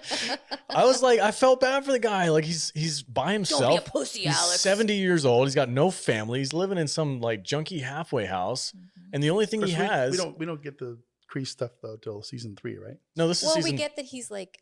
Well, we get that he's a bum. Yeah. and- Yeah. yeah. in season 2. This is kind of like the setup where this is why Johnny feels bad for him and he wants to Right. give him that second Right. chance. And he's like, maybe there's some redemption. And he's so desperate for like a father figure in his life because he hates Sid. Mm-hmm. Sid is like a piece of garbage. Yeah, and Kreese was like the surrogate father that Yeah. he never had growing up. You know what strikes me as interesting is that the original idea for the sequel to the Karate Kid Part 2, was Kreese's revenge. Mhm. And then they decided to go a different way with, taking Mr. Miyagi back to Mr. Okinawa. Miyagi to Okinawa. And so like they actually got to play out Kreese's revenge in this series because like in the third movie, even though that's kind of what they wanted it to be, because Martin Kove had other commitments because he was doing a TV show at the time, he couldn't commit to, being at the movie as much as they needed him to. They had to create the Terry Silver's character in order to, have like a bad guy in the film. And so like Kreese's revenge kind of got undercut by this new character. But now that he comes back and you can kind of see him, start manipulating events to, kind of return to power. Yeah. And so like this is truly like the sequel that we never got in terms of like Kreese's revenge. Yeah, he literally is the snake in the grass when it comes to this series. Like he's always undercutting Johnny. He's always on the move to try and like take his dojo back. Messing with the kids' He's heads. messing with the kids' heads. He gets Hawk on like a really dark path. Oh yeah, Hawk turns really dark. Like scary He's like dark. Like this kid's straight up villain. Yeah. Oh, yeah. I mean, this is why I think this season is not as good as the first season, is because they sometimes go a little bit over the top with these characters, and they do things that I'm like, he would straight up get arrested for that. Oh yeah. This kid would be in juvie, like kicked out of school, expelled. But all of these kids would be. yeah, in juvie, there's like no real consequences for most of the characters, except for the few that need to have the consequences for the show to further on. Like Robbie gets freaking shafted hard in this season. Like he gets in trouble for the same reasons everybody else does things, and he gets hit hard with like, I think maybe it's because of his past history. When we were talking about the Karate Kid, Vader was kind of giving me some crap about comparing it to Star Wars. Yeah. But the second season, if you follow like the typical 3-act structure where the second act is always the one that's like the darkest because the heroes basically, lose. This is like the Empire Strikes Back of Cobra Kai, in the sense that you have the main bad guy come back. He usurps our main character. He, I guess seduces like the students to come over to his side. Alex has a look on his face that says, I had that in my notes. Yeah. And the good guys lose basically at the end of the season. I'll turn it over to Alex, but I just want to point that out. I can't stop cracking up because I saw your face and I was like, oh shit. So I'm like, 30 minutes from now, I was going to say that. So Kreese is the emperor. Yeah, pretty much. He's the devil. He's the main bad guy. And he's trying to find his Darth Vader in this season. He's always on the lookout for the strongest and most evil kid. Do you remember like when we were talking about the original Karate Kid back in our last episode? I was like, Kreese is the Emperor, Johnny's Darth Vader, Daniel's Luke Skywalker, and Miyagi is Obi-Wan / Yoda. Yeah. And so like, you can kind of keep going with that, where in this series, Kreese is trying to seduce Johnny's son to the Cobra Kai way. Who's Boba Fett? Terry. All right. So we kind of mentioned like this season really puts a magnifying glass on the teenage aspect of the show, which doesn't really draw to me. It doesn't draw to Vader. Jude, did you find yourself attaching to these characters? Like we saw Sam and Robbie together, and then Miguel and Tori, and they had their little weird rivalry, love, not a triangle. What's the other? Was it when there's 4 of them? They're all in love with each other. I don't know. It's still called the love triangle. Is it? Okay. Isn't it a love square? I don't know. Karate orgy. Yeah, that'd be an orgy, Bob. These are teenagers we're talking about here. Well, technically, most of them are in their 20s. Yeah. True. So, Jude, did you find yourself attached to these characters in this season, or were you kind of just like waiting to get back to Johnny and Danny? I mean, I'm always waiting for Johnny and Danny to be together, to interact together, because that's my favorite, is when they're like just busting each other's balls. But yeah, I was invested in the other story with the kids. I really liked where Robbie's character went. Yeah. Like I really liked seeing him like sort of get grounded and become like LaRusso's surrogate son, and look to Daniel as like how Daniel looked to Miyagi, and like all of the things that Daniel learned in the movies, he's now teaching to Robbie. And it was kind of a cool passing of the torch. And I liked it. I was into it. Right on. Kadish, what about you? Yeah, what I found really interesting about the second season is that all the Cobra Kais are basically now the people that they used to hate in high school. They're now the bullies, and they're the ones who are picking on people and causing people to experience what they experienced when they were the victims of bullying. And Johnny's there, and he sees what his original teachings have done to these kids, and he wants to change it up. He wants to teach them that there's a difference between mercy and honor. and that you can still be a badass while still having honor. But Kreese is there to kind of like undercut that and show them a darker path that he can lead these kids down. And I just found it very interesting with that switch where basically now like all the kids that we sympathize with in season 1 that we saw become badasses through Cobra Kai are now technically the bad guys. They're the bullies. And this season is really kind of Daniel LaRusso's season where like the focus is kind of on him, and we see him kind of embrace, the role of being Mr. Miyagi and trying to teach a different alternative to Cobra Kai's teaching. Yeah, he's all like, man, I have no choice but to impart my wisdom on these kids. My favorite one is the really dorky kid. What was his name again? Dimitri. I love him. During this season is freaking hilarious because it's funny to see like he goes into Cobra Kai thinking like, all right, guys, I'm going to give this a second chance. I've thought about it. I have some ground rules though. Yeah. His interaction with Kreese is freaking hilarious. He just gets punched in the face. And get punched in the face by Kreese. He's like, and get then out of here. He puts that Yelp review. Yes. Which triggers Hawk. Yep. And Hawk's like, you got to take it down. And he won't. So this is what severs this friendship between Eli and Dimitri. And it is interesting to point out that in this season, we're introduced to a lot of people who start off as friends. And then because of Cobra Kai, these friendships are broken. And you see these battle lines being drawn where like one half of the friendship duo goes to Miyagi-Do and the other half stays with Cobra Kai. And so there's a lot of like animosity there, which makes for great drama because you see like these people who used to be friends and now they're enemies. And you can just see like the rivalry that's created because of that. Especially you know who the best one is, right? Who's that? It's the two little dork kids. I love them The little too. Asian kid and the blonde kid with the glasses. Yeah. Bert. It's like, Is his name Bert? That's amazing. And I think that the relationship between Hawk, Eli, Yes. and Dimitri is very similar to when Daniel and Johnny get together. They're very like, I'm not a nerd. Wait, what? He's in this comic book now? Yeah, the new comic book came out? Yeah. I mean, I don't read nerd stuff anymore. Yeah, there are these great moments where Eli, who's like completely shed his nerdness, is talking with Dimitri, and he kind of has these flashes of like his old self, or they're talking about Doctor Who and like the new Doctor's a woman, that's it.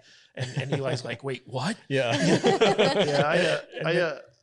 I kind of related to the kids on that level because way back in the Stone Age when I was in high school, I kind of struggled with fitting in with the popular kids and the jocks. I played football, I wrestled, I was an athlete, I letterman and all that stuff.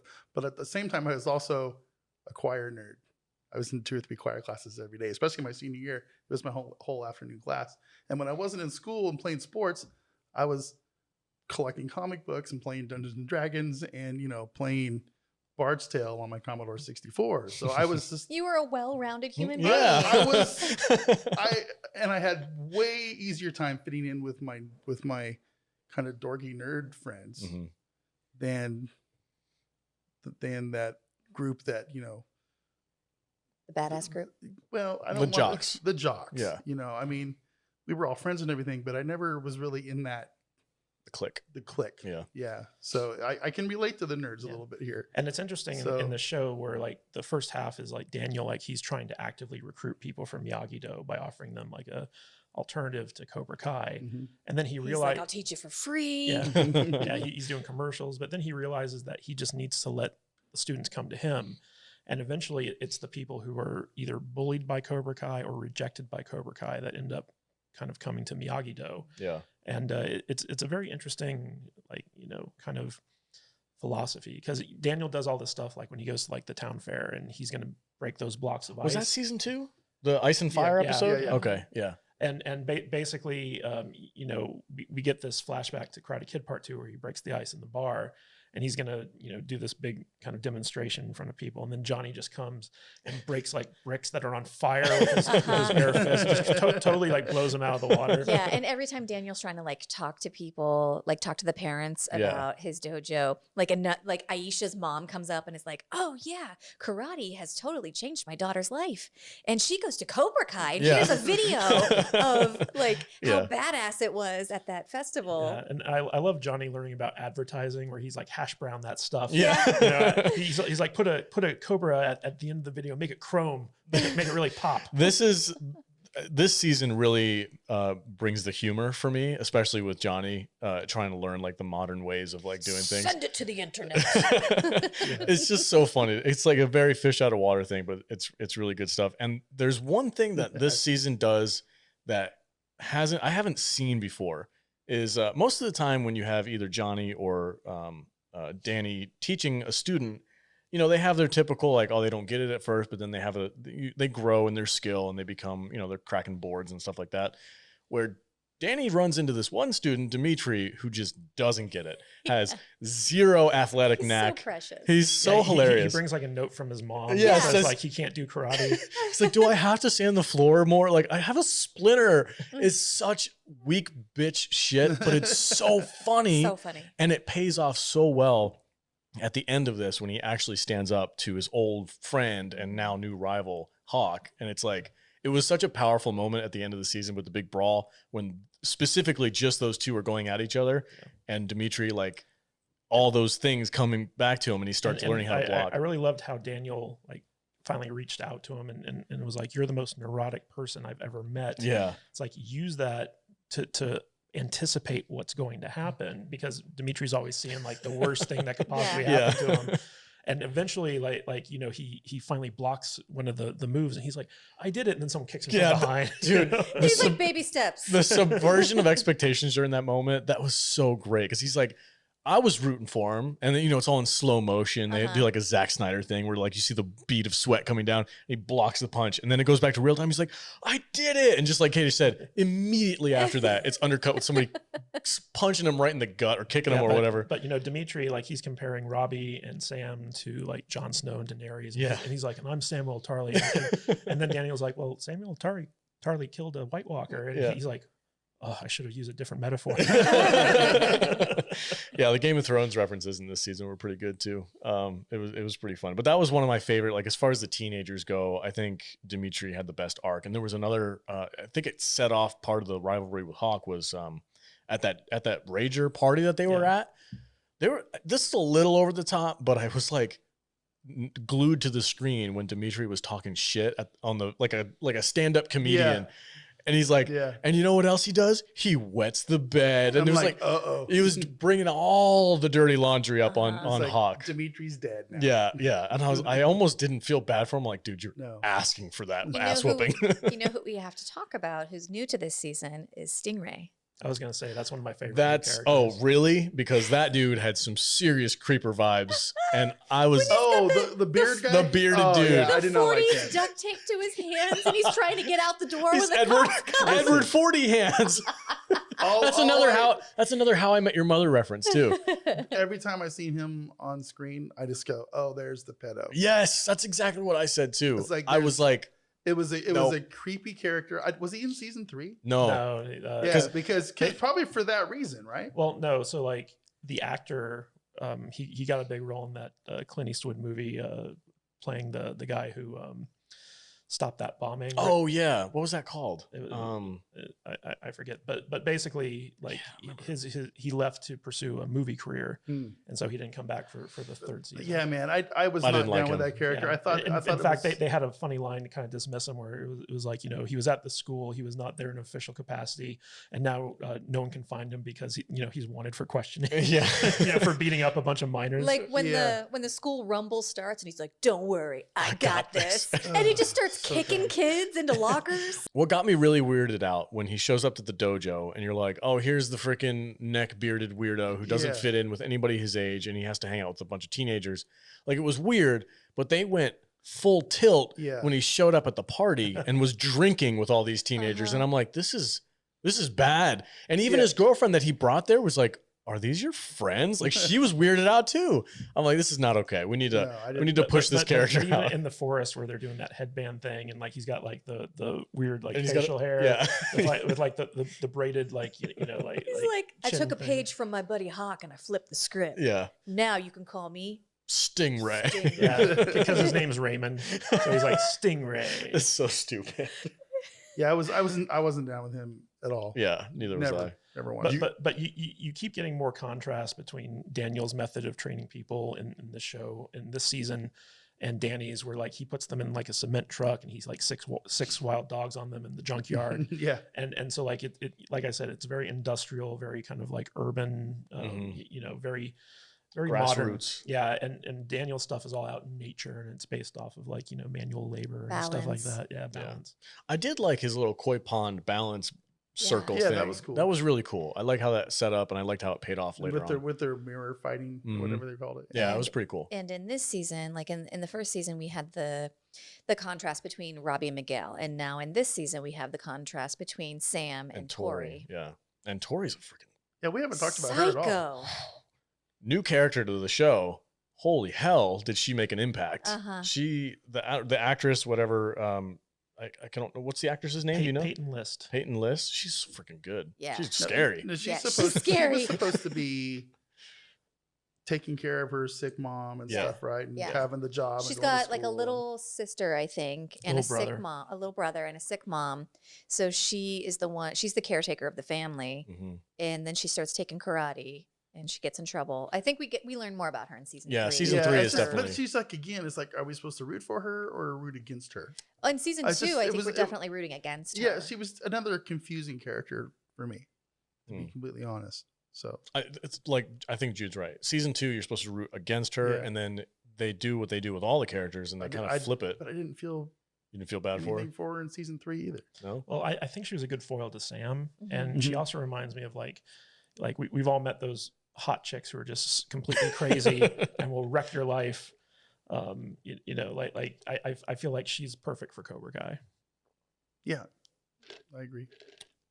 Just an odd character for me though. I'm the same.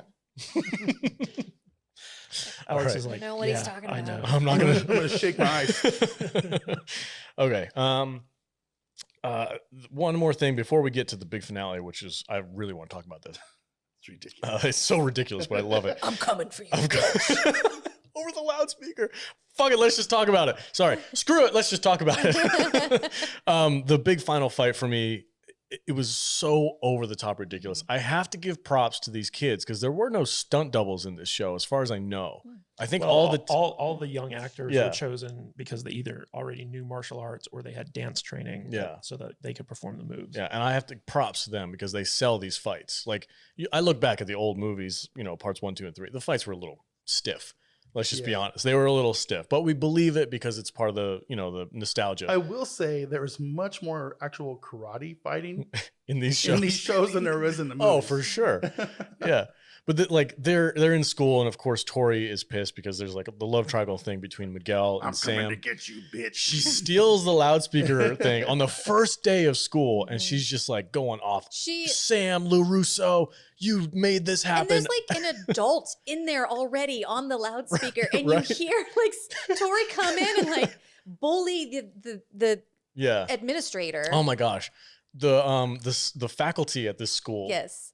Weak was as so hell. weak. And it's funny because even in season 1, they kind of set this up where it's played off as like a joke. Like, okay, guys, let's make sure we're all wearing culturally sensitive Halloween costumes Well, no. and bullshit like that. They have a great time in this show making fun of how soft society is. Yes, they do. And I all- love it. And all their bullshit And I'm glad that they don't stuff. pull their It's- punches on that stuff. No. Yeah. It's very In important. season 3, we get even more of like the faculty, Yeah. but we'll get But there. the best scene as far as the faculty goes in this big fight is like the teacher comes out and he sees this all out just brawl, and they're all doing like these crazy karate moves. He's like, like, I don't get "Oh paid my enough for God." this. Uh-huh. And he just bounces, Yeah. lets it happen, whatever. Mhm. So I think he's at fault for what happens. But yeah, this ending season finale of this big fight is just freaking so over the top, ridiculous, would never happen in real life, and I love it. It's so fun to watch. I thought it was pretty cringy. What? I didn't Cringy? Like it. Yeah. Oh, bro, come on. It was too much. You think it went over the top? It went a little over the top. What did you think, Jude? I liked it. I Yeah. thought it was great. Yeah, and I think everything in this is a little over the top. Yeah. And that's to be expected. Like Johnny's dumbness of technology is over the top. Yeah. The brawl was over the top, but that's what gives it so much intensity and makes you so like invested in it, is because it is over the top. Keish, what do you think? Over the top or acceptable? Oh, definitely acceptable. Like, I like that they kind of broke from the formula of in a way, it almost mirrored what happened between Karate Kid 1 and Karate Kid 2, where the first season, the climax is a karate tournament.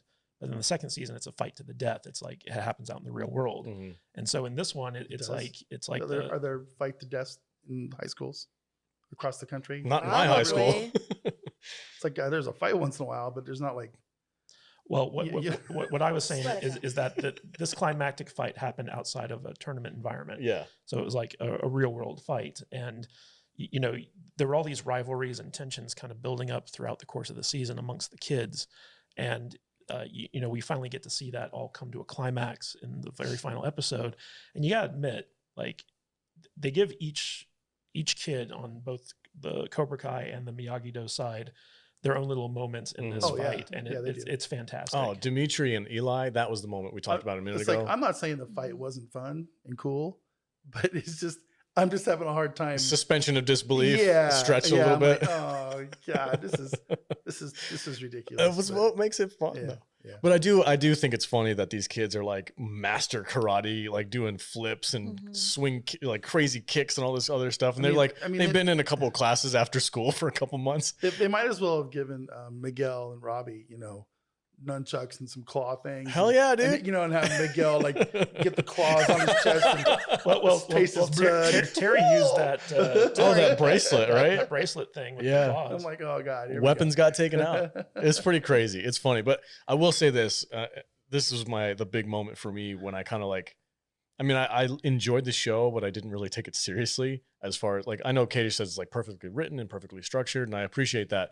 But this moment, when Robbie kicks Miguel over the banister and you see, and he's falling and like, for me, I'm like, this show's never going to do anything to any of these characters that's going to have any crazy consequences. Cause it's like a young adult, you know, it's not that type of show. When Miguel fell and broke his back on the banister, I was stood up and I was like, this is some Game of Thrones shit. I was like, they just killed Ned Stark. I was freaking out. They just robbed Snowden. I know. I couldn't believe it, man. It was crazy. So we didn't have to wait 3 years for the next episode. and what's great is like, you can get those like surprise Game of Thrones moments, but like, it's all kind of grounded in like a reality that we're aware of. Like, you know, no one, even though like, a lot of this stuff is pretty much attempted murder. Yeah.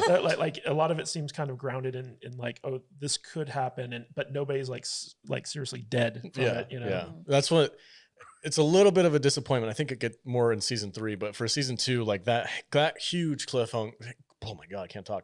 That huge cliffhanger with Miguel falling and breaking his back and he's injured. And that's where the show just stops. Yeah. And it's like everything after that is just aftermath. And leading up to that, you get to see like this character that you've been rooting for this whole time switches, and now all of a sudden he's the bad guy.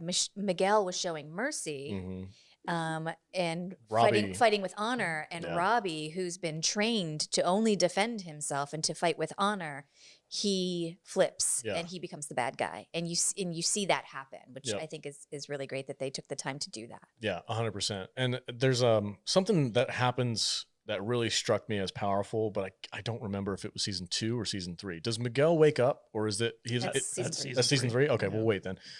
So yeah, like this is where I was gonna say, like, this is the game, the Empire Strikes Back of this Cobra Kai show, because at this point, the aftermath of the big fight, Johnny is left with nothing. He goes back to the dojo and Kreese steals it out from under him.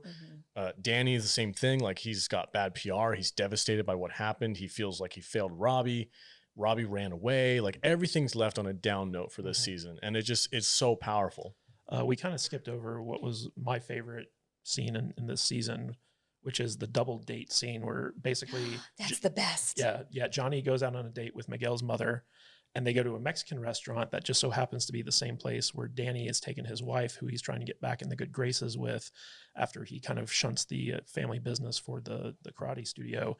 And they're sat next to each other in the restaurant, and the entire time they're like Johnny and Danny are having this like kind of like, Well, don't they join tables? Yeah. Yeah, but at the first, wives. Johnny's talking to his date, and he's like, "My karate studio is doing very well."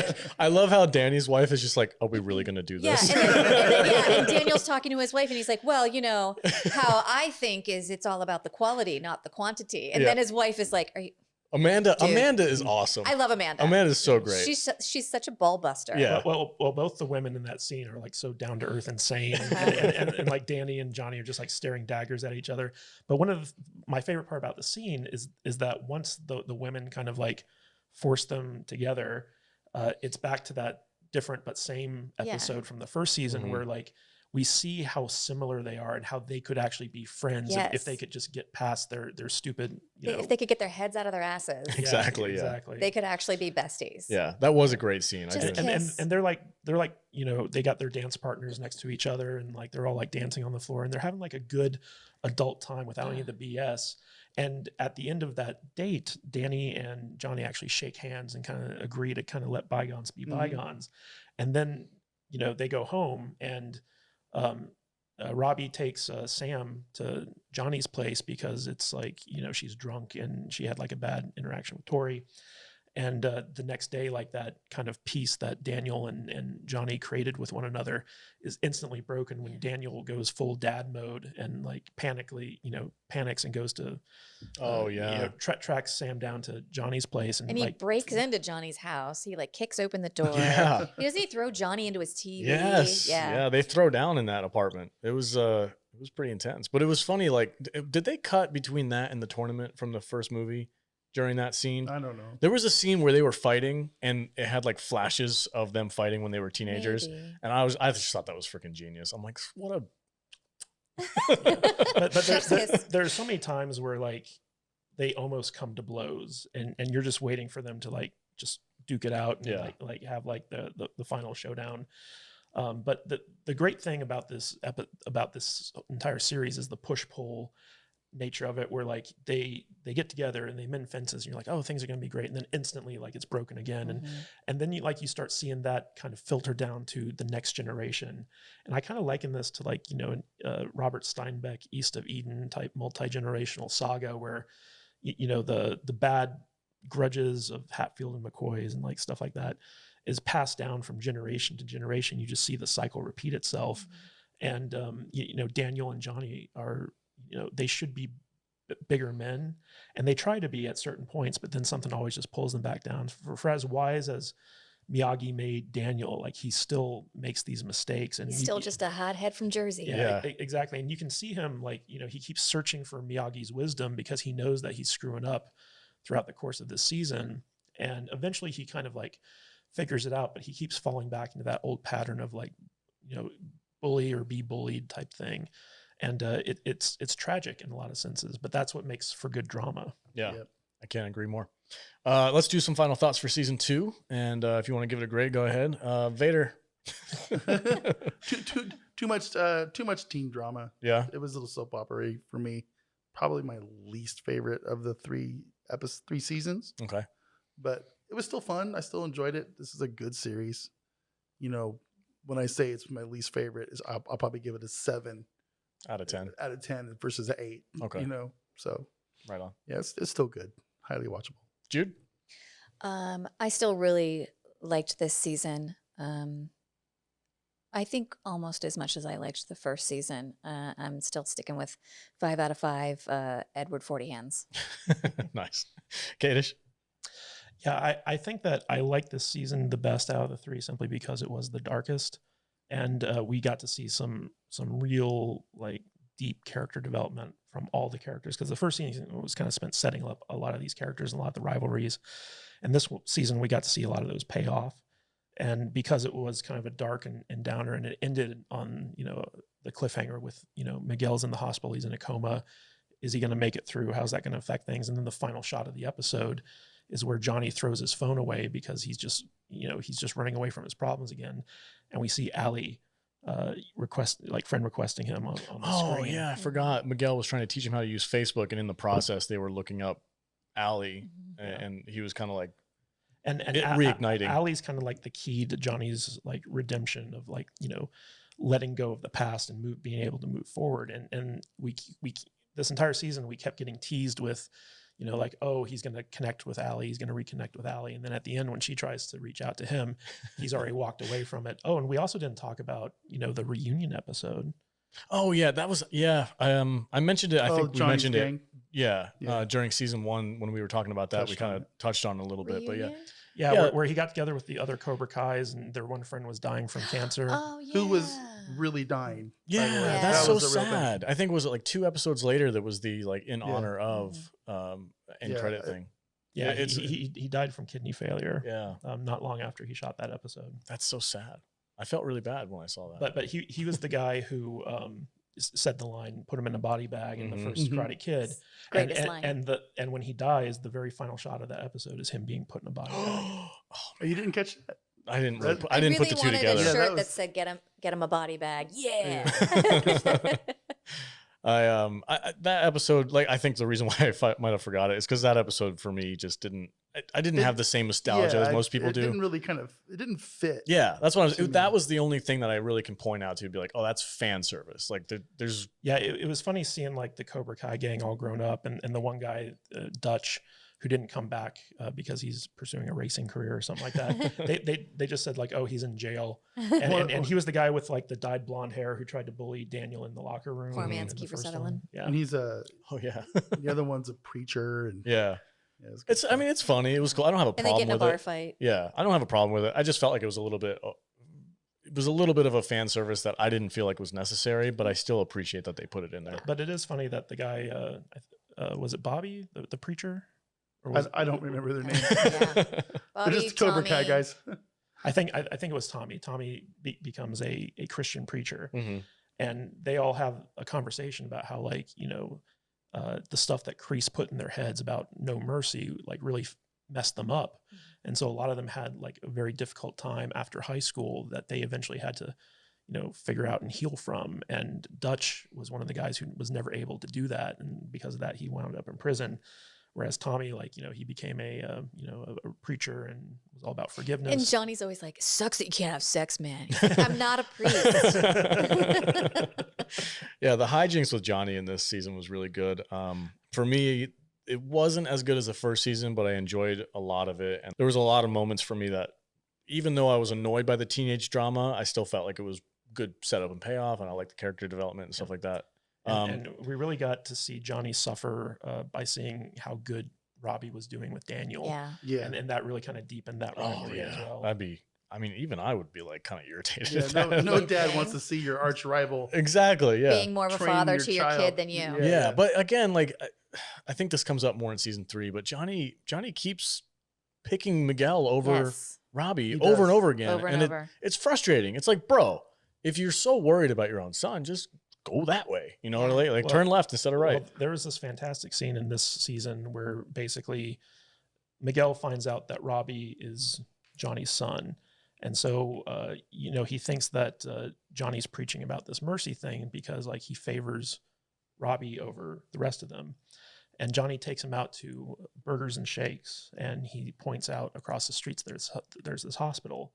And he talks about what led up to Robbie being conceived and Robbie's birth, and how he was so afraid of being a father that he never worked up the courage to actually go to the hospital and see his own son be born.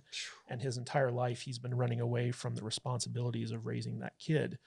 And, you know, the interesting thing about Miguel is that, you know, Robbie's trying to not make the mistakes he made with Robbie with Miguel. And in a lot of ways, Miguel is more Johnny's son than Robbie Mhm. ever will be. And it's interesting to see how, like, you know, Johnny's trying his best to mend fences with Robbie, and Robbie doesn't want anything to do with him. Whereas Johnny makes a lot of mistakes with Miguel, and Miguel is always willing to forgive him. And that inspires Johnny to Yeah. never give up on Miguel either. Well, he even went back once he made his mistakes with Miguel. He even goes to Miguel's mom. He's like, this kid's the only person who's never given up on me. Like, let me be part of his life so I can help him. It's a really great, like, the freaking writing in this show is phenomenal. All right. Babe, did you score it? 5 out of 5. So perfect score all the way across. Like every season of the show is 5 out of 5. All right, guys, before we dive into season 3, real quick word from our sponsors. Welcome back, everybody. If you would like to support the podcast and get some cool merch in return, go to saltynerdstore.com. You can get cool t-shirts and stickers and all kinds of awesome stuff. Vader's wearing his Salty Justice Warrior t-shirt. I'm wearing one of our newer t-shirts. It's the Salty Nerd Podcast with the logo on the back. And every dime that you guys give us, not only you get something cool, but you help support the podcast so we can, make awesome content with cool new equipment that we buy with your money. Please buy lots of stuff. I would really like to not have to go to work anymore. That's the ultimate goal, guys, is so that we can do this full time, so that we can entertain you guys with our witty humor and movie knowledge and weird stuff that we do. Anyway, all right, let's get into season 3. Jude. Yes. Go for it. Season 3. Johnny's been drunk for a while. Robbie's in juvie. Miguel's in a medically induced coma. Sam has PTSD from the fight. Kreese has taken control of Cobra Kai, and Daniel's car dealership competition is trying to put him out of business. When Miguel wakes up from his coma, paralyzed, Johnny gets desperate to find money to help with medical costs, which puts a deeper rift in his relationship with his son. In an effort to save his business, Daniel flies to Japan to appeal to the Doyona? Is that right? Doyona? Close enough. Yeah, to appeal to the Doyona Auto Group and runs into Kimiko, his part 2 girlfriend. Meanwhile, Robbie keeps getting his ass kicked in juvie, and Miguel starts to feel his legs again just in time for Cobra Kai to show up at the LaRussa house for a round 2 Rumble home invasion style. The only thing left for Daniel and Johnny to do to defeat Kreese is to work together, creating a fusion karate dojo between Cobra Kai and Eagle Miyagi. Fang. Yeah, Eagle Fang karate. So I just wanted to go over, like, this season covers a lot. Like, so much happens in this season. So we get Kreese's backstory. We get the return of Allie. We get Kimiko and the Okinawa gang. We get the war between the dojos. We get the switching of the sides between the dojos. The return of Kyler, Sam's first boyfriend, and the bully from season 1. Mm-hmm. Miguel going from a coma to paralyzed to walking to fighting.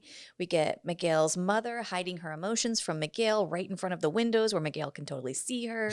And then we finally get Johnny and Carmen hooking up. Yeah. And Dee Snider. Yeah, we get some Dee Snider. A ton of stuff happens in this season. So much And happens. This was the first season that Netflix produced, right? Yes. Actually, this season was done before Netflix picked them up, but it was just unreleased. Oh, okay. All right. So this was the first one that Netflix officially released. Yeah, man, there's a lot of stuff going on. So season 4 is going to be the first production under Netflix. Okay. We'll see if it holds up. Yeah, I hope they don't screw it up. I know, right? Don't tarnish the gold, Netflix. I'm surprised they haven't already canceled it, because they don't like to go past season 3. Okay, so coming off of the aftermath of the school fight, let's talk about where Johnny is, where Danny is with his business, and everybody's Kreese. In the bottom of the barrel. Everybody's at the bottom of the barrel, and this is an uphill battle from the very beginning of this season, and I felt so bad for Johnny. Like, he was worse off than he was when we first got to know him in season 1. Like, seeing him, he left that new car behind. He just like, I'm done with Cobra Kai. Yeah. Done with everything. His spirit was totally broken. Completely broken. And I was like, my gosh, man, this is some crazy stuff for this poor guy to have to deal with. And he felt like he tried to go back to Miguel, and Miguel's mom was like, get out of here. Mm-hmm. And there was a scene later on where Miguel actually wakes up from his coma, and he tries again to go in and talk to him. And Miguel's like, I showed mercy. I did what you told me to do, and this is what happened to me. And it was like a heartbreaking moment. I was like, holy shit, this kid doesn't want anything to do with them either. Mm-hmm. Like, Robbie's missing. It was so heartbreaking the first couple episodes of the season. I was like, dang. What'd you guys think about where Johnny was in this? Like, did you see him coming out of it as fast as he did? Yeah, I mean, I kind of did. Yeah, because I've watched 2 seasons of this already, so I've always been rooting for Johnny, even when I was in the original movies. Like, Johnny's always been my favorite. Nice. I got your back, Johnny. The way of the fist. Yeah, so like the beginning of this season takes place like I believe 2 weeks after the events of the end of the second season, and Daniel's feeling very guilty for what he said to Robbie that caused him to run away because he feels like he let him down, and so he really wants to basically find Robbie and try to make things right. And in order to do that, he actually goes and he teams up with Johnny. Like he finds Johnny at his apartment and asks him to basically help him find Miguel. And You mean Robbie? Yeah, Robbie. And at first, Johnny kind of refuses because he doesn't want anything to do with Daniel. And then Daniel says the line that basically spells out the whole theme of the season, which is that unless we start working together, nothing's ever going to change. And so one of my favorite parts of the season is basically Johnny and Danny team up to try to track down Miguel, and they have a badass fight Robbie. where like I'm sorry, Robbie, where they're trying to track down Robbie, and they have this badass fight where for the first time we're seeing them fight together. And we see how good they operate together, where they're fighting a bunch of like these like car thief thugs. Yeah. And then, of course, they start fighting each other. Why did he get mad at him? Because he was like going ham on the guy, right? He was beating the crap out of him. And Daniel wanted him to show mercy. Yeah, But yeah. little bit much. I'd be But beating the crap out of him. yeah. too. I love how Johnny basically steals Daniel's minivan. And Oh, just yeah. keeps He it. takes a car off of Daniel every season. It's good. So the 93 Dodge Caravan with the wood paneling on the side. Yeah. It's awesome. And I think Johnny's just, his character is so dumb. Like, it's like he just walked away from a car, therefore it doesn't exist anymore. Yeah. He throws his phone away, therefore it doesn't exist anymore. Like, he could just go get his car. He can just go get a new phone. Yeah. And he's just like, oh, I don't have Facebook anymore. I threw my phone away. It's like, And- it still exists, yeah, and right? Miguel's like, it's on your computer, right? yeah. It's in the cloud. Well, He's well, like, oh, yeah. Well, you got to remember, Johnny didn't know that you had to plug your computer in to keep it Yeah, working. yeah. You said it was wireless. Oh my God. Yes. The laptop thing is like, you told me it was wireless. It's like, Well, that's not an unreasonable assumption. Right.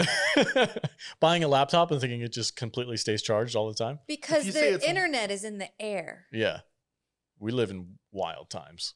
Why can't you charge something Right. with no cord? Right. You can. You can. You have to buy like a special little platform for it. Which is bullshit. I don't know. This is an If awkward it's pause. wireless, That's some Tesla I want stuff no right there. wires. I get it. You I'm got on where- Johnny's side. Okay. Of course you are. Got the hots for Johnny. Hot Okay. for teacher. Yeah. All right. We can talk about what Kreese is doing with Cobra Kai. Because he's He's a bad man. But we- Dude. we get Kreese's backstory here. yes, this is one of my favorite parts of this season is the flashbacks. Very interesting. Flashbacks to Vietnam. Does not make Kreese a better guy. I think it just kind of explains why he's such a bad guy. Yeah. Well, what's interesting is that we get to see like this cycle that is perpetuated where basically Kreese was bullied when he was a teenager and he was Mhm. working at the diner, and these jocks come in and they basically bully him, and Those then he has damn like a jocks. fight. Yeah, Mhm. he has a fight. But he's always been badass too. He says, like at that fight, the first fight that we see with him and the jocks, he says, I've been fighting my whole life. Mhm. I'm not afraid of you. Yeah, but at the same time, like he's not someone who he's not the Kreese that we know yet. He Mhm. still has some good in him. He still has heart, Yeah, and it all has to revolve around like this girl that he meets, where Betsy. she's kind of like the thing that She's the alley. yeah, exactly. She's the ally, and it's not until he joins the army and goes to Vietnam that the Kreese that we know is forged. Well, that's like the precursor to Kreese was his drill sergeant. Yeah. Or it wasn't his drill sergeant. He was like the Captain. or whatever. Yeah, And but unlike what we've seen with the high schoolers in this series, like Kreese's thing was really life or death. Mhm. Like he actually saw the horrors of war and stuff Yeah. like that, and that's kind of the thing that forged him into what he's become. well, that bad mission that they go on, where he was the one responsible for them getting captured because he couldn't put somebody else at risk and kill them. Like I think there was a moment where he had to blow up this bomb in order to distract the guards of this camp that they were trying to take over, and he just couldn't do it because his buddy was still out there. Yeah. And But- his captain the whole time was like, "Just do it! You have to do it now! No mercy! Just kill him! Like, otherwise we're all gonna get killed." You know what I mean? So it was And he saves that guy, and the first thing that they do when they capture him is kill that him. guy. Oh my gosh, yeah. And the interesting thing is that like Kreese, from his point of view, is the good guy. Mm-hmm. And he's doing this because he believes that his method is the best for these kids.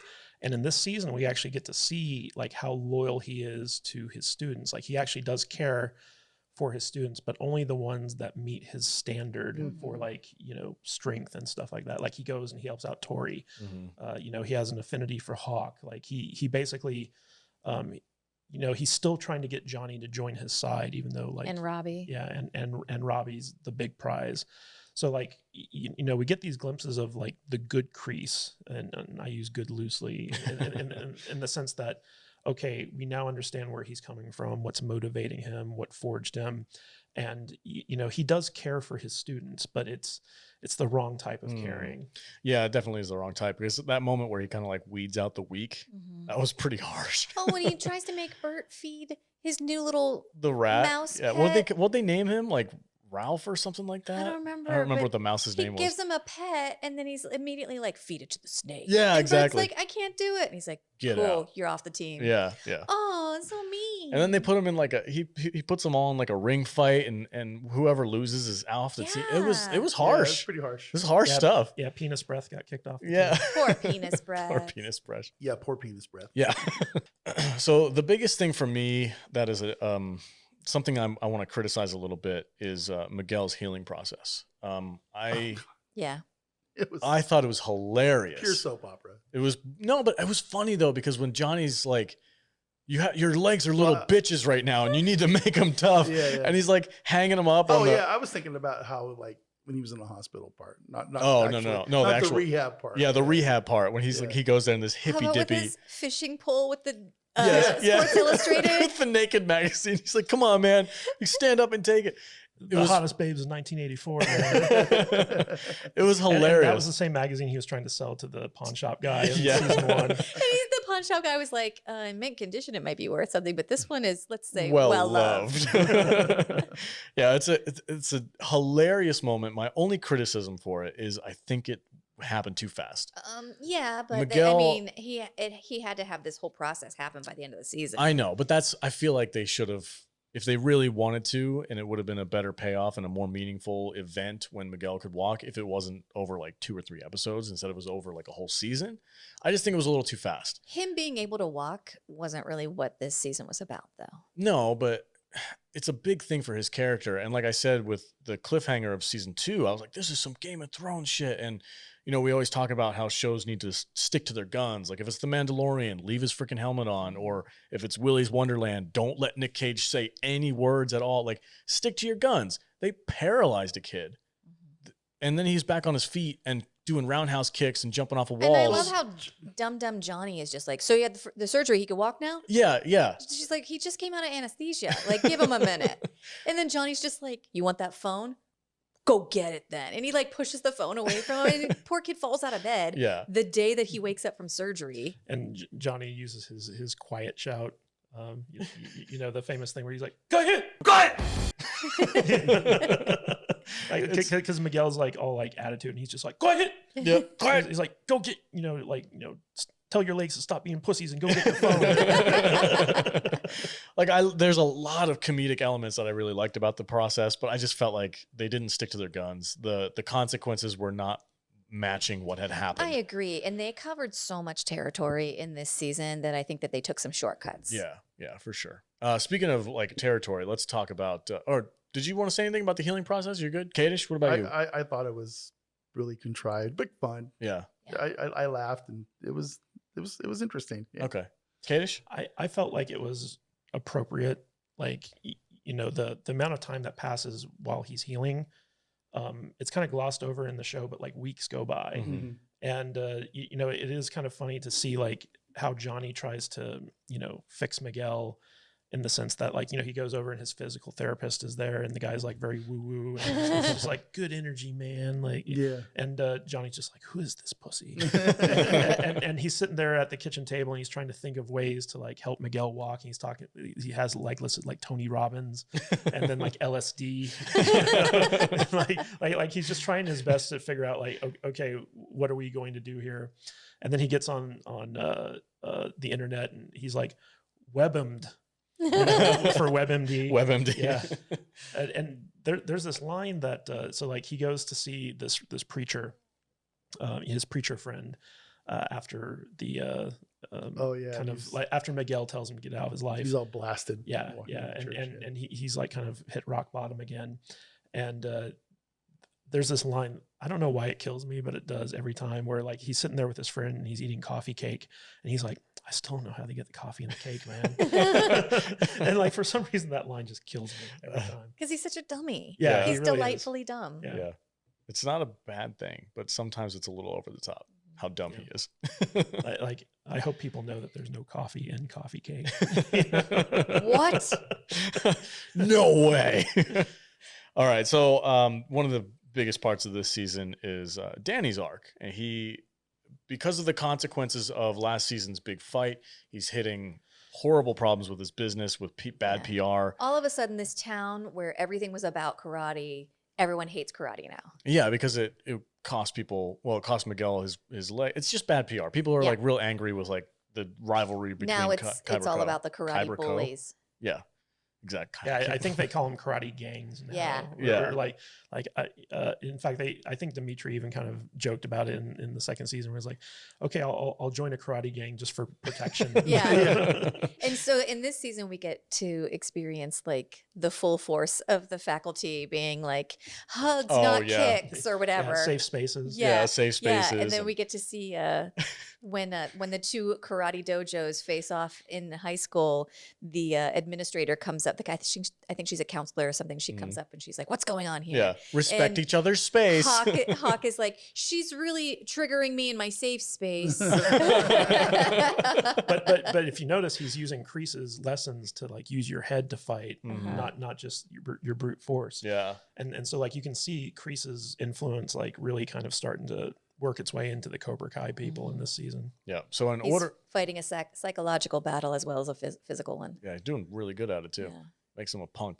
Okay, so Danny, in order to save his business because of the bad PR, he gets dropped by one of the major dealerships from Japan, Doyona, and so he has to go there to try and fight for their business to stay alive.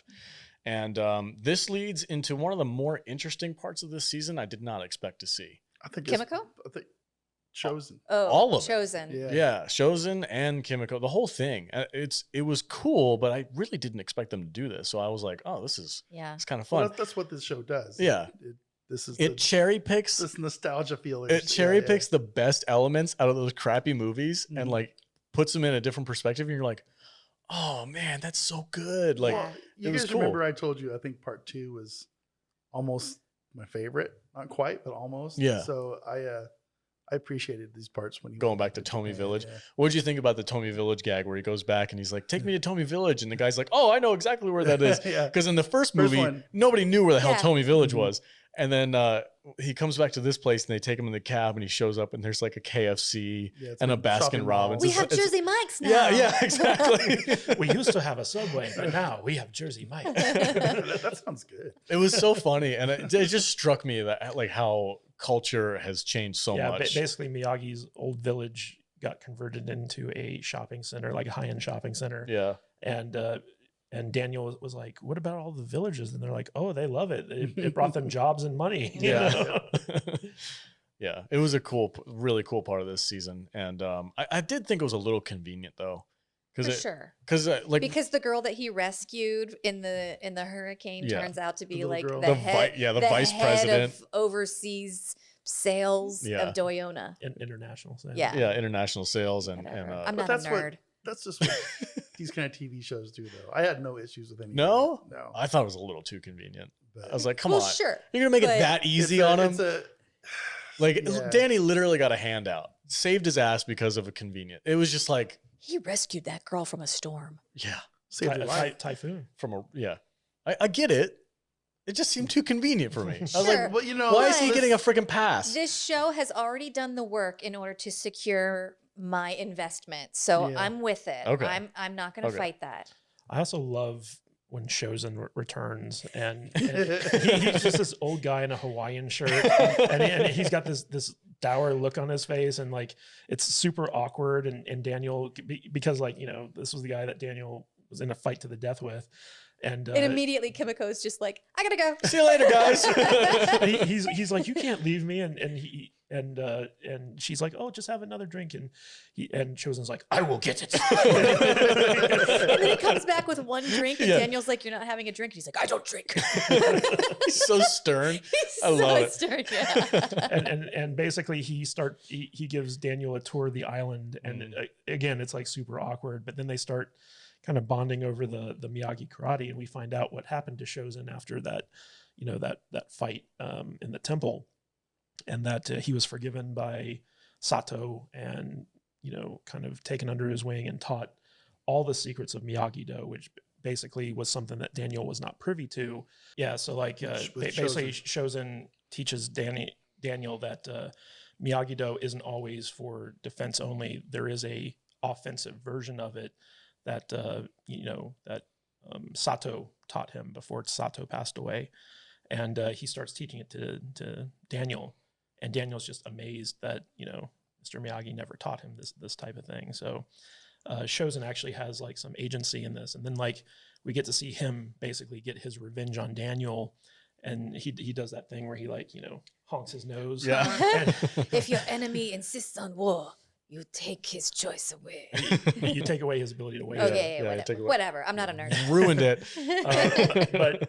But like Chosen, he'd been waiting like 30 years to kind of like show up Daniel again, and that moment, like Chosen's arc is kind of completed, and he's elated. He's so happy, and Daniel's like, I'm glad you enjoyed that.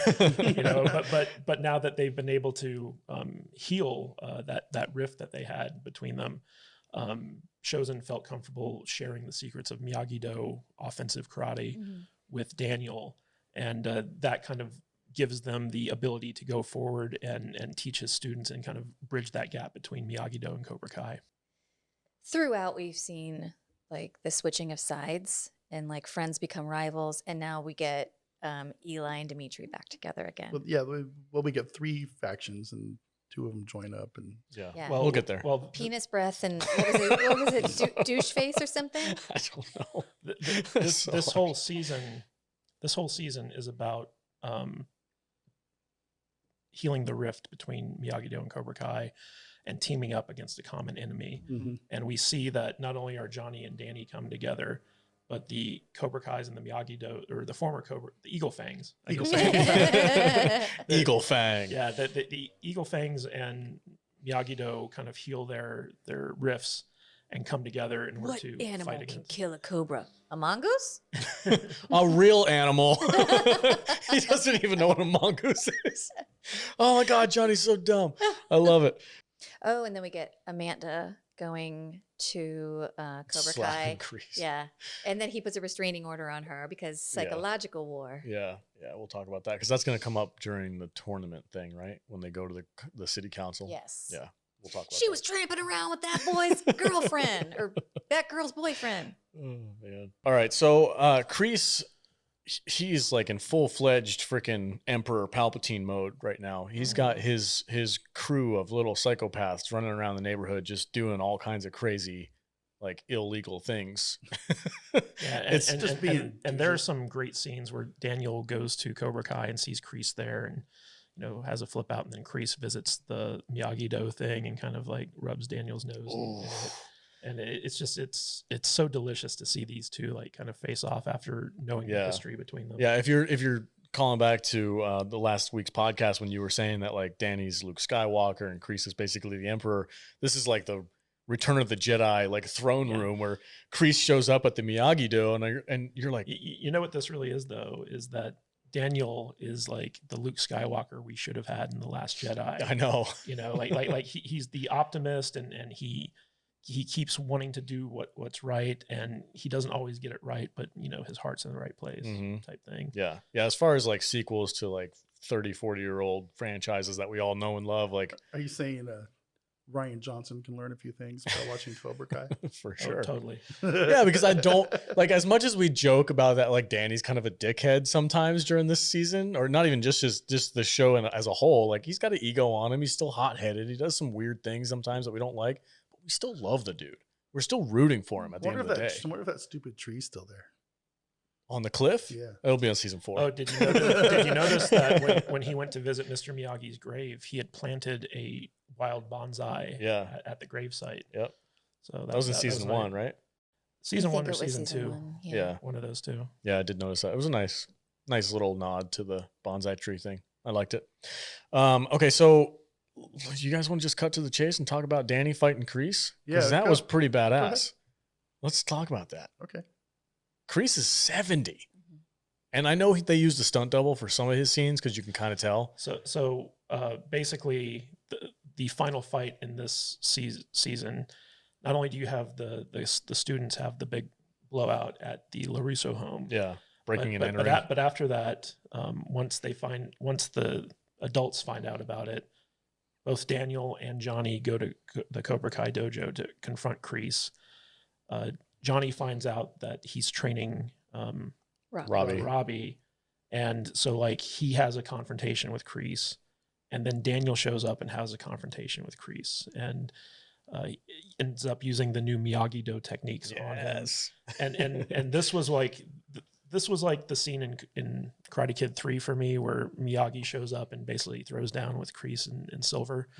I just love seeing Johnny and Daniel team up to take on the bigger threat. And this entire season, Kreese has been getting the best of them, but like this one episode or this one fight scene, like Kreese was about to get his butt kicked, and then they set up the season 4 where it's like, we're going to take this to the tournament, and it's winner take all. So like whoever wins the tournament, they stick around, and the others have to leave. Yeah, and so the stakes are established. I was on the edge of my seat with that fight scene. Like Danny versus Kreese, it was like, oh my gosh, I was so stoked. And did you notice, like when Johnny came in and saw Robbie training, it was a very Emperor Palpatine moment where Kreese is like,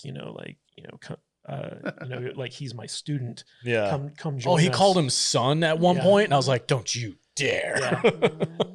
and then Johnny gets very like Miyagi-Do when he's like, I'm not gonna strike. Oh first. yeah, when he's fighting Robbie. Yeah, and he's just like defensively like smacking him away, and then he accidentally. There's a couple of really funny moments in this season with Johnny's mentality of like still kind of going back to his old bully ways, but knowing it's wrong. Yeah. Oh my God. The in the book? school? The book, yes. Okay, so Johnny goes to the school. When Miguel comes back to school, he goes to check on Miguel to see if he's like, hey, how's it going with recruiting new people? Yeah. And he like goes up to the Cobra Kai kids. And he's like, I made you who you are. Yeah, and if you want to be badass, you'll join my new studio. And then he walks away and he like slaps the book. Slaps this nerd's books down. And he walks away and he goes, sorry, kid, won't have it. It's the best. That's so awesome. And then it's that same type of humor where he's defending against Robbie. And this is like an edge of my seat moment where like Robbie is fighting his father. It's Vader versus Luke. Yeah, it's so crazy. And then they're fighting, and he's just defending. I'm not going to fight you. I'm not going to fight you. And he throws him into the wall, and he hits his head and falls over. And he's like, shit. Yeah. And it's a funny moment. And have you guys noticed? We haven't talked about the alley stuff yet, but all throughout all 3 of these seasons, Johnny is always in black, and the Cobra Kais are always in black, and Daniel's always in white, and the Miyagi-Dos are always in white. And so like you always have like these two like kind of very stark contrasts between the two. And in that fight scene, like Johnny's all in black and he's fighting Robbie, who's all in white, and Kreese, who's all in black. And so it was just kind of an interesting like parallel there. Yeah, I like it. It's the same thing with Luke being all in black and Return of the Jedi, and then when his shirt opens and he's got the white inlayer, it's like a symbolism thing. It's really cool. Really, Westworld, really strong black with hat. the Star Wars comparison. Come on, bro, get on board, get on the wagon. Come to us. What's really interesting? What's really interesting is that like these first 2 seasons. So Miguel goes from being like the good guy to the bully in season 2, and now he's back to like he's basically Daniel again. And Robbie went through like the opposite transformation where he started off as a good guy, and now he's becoming where he started off as a bad guy, went good. And well, he was never truly a bad guy, but like, through his training with Daniel, he became like the good student.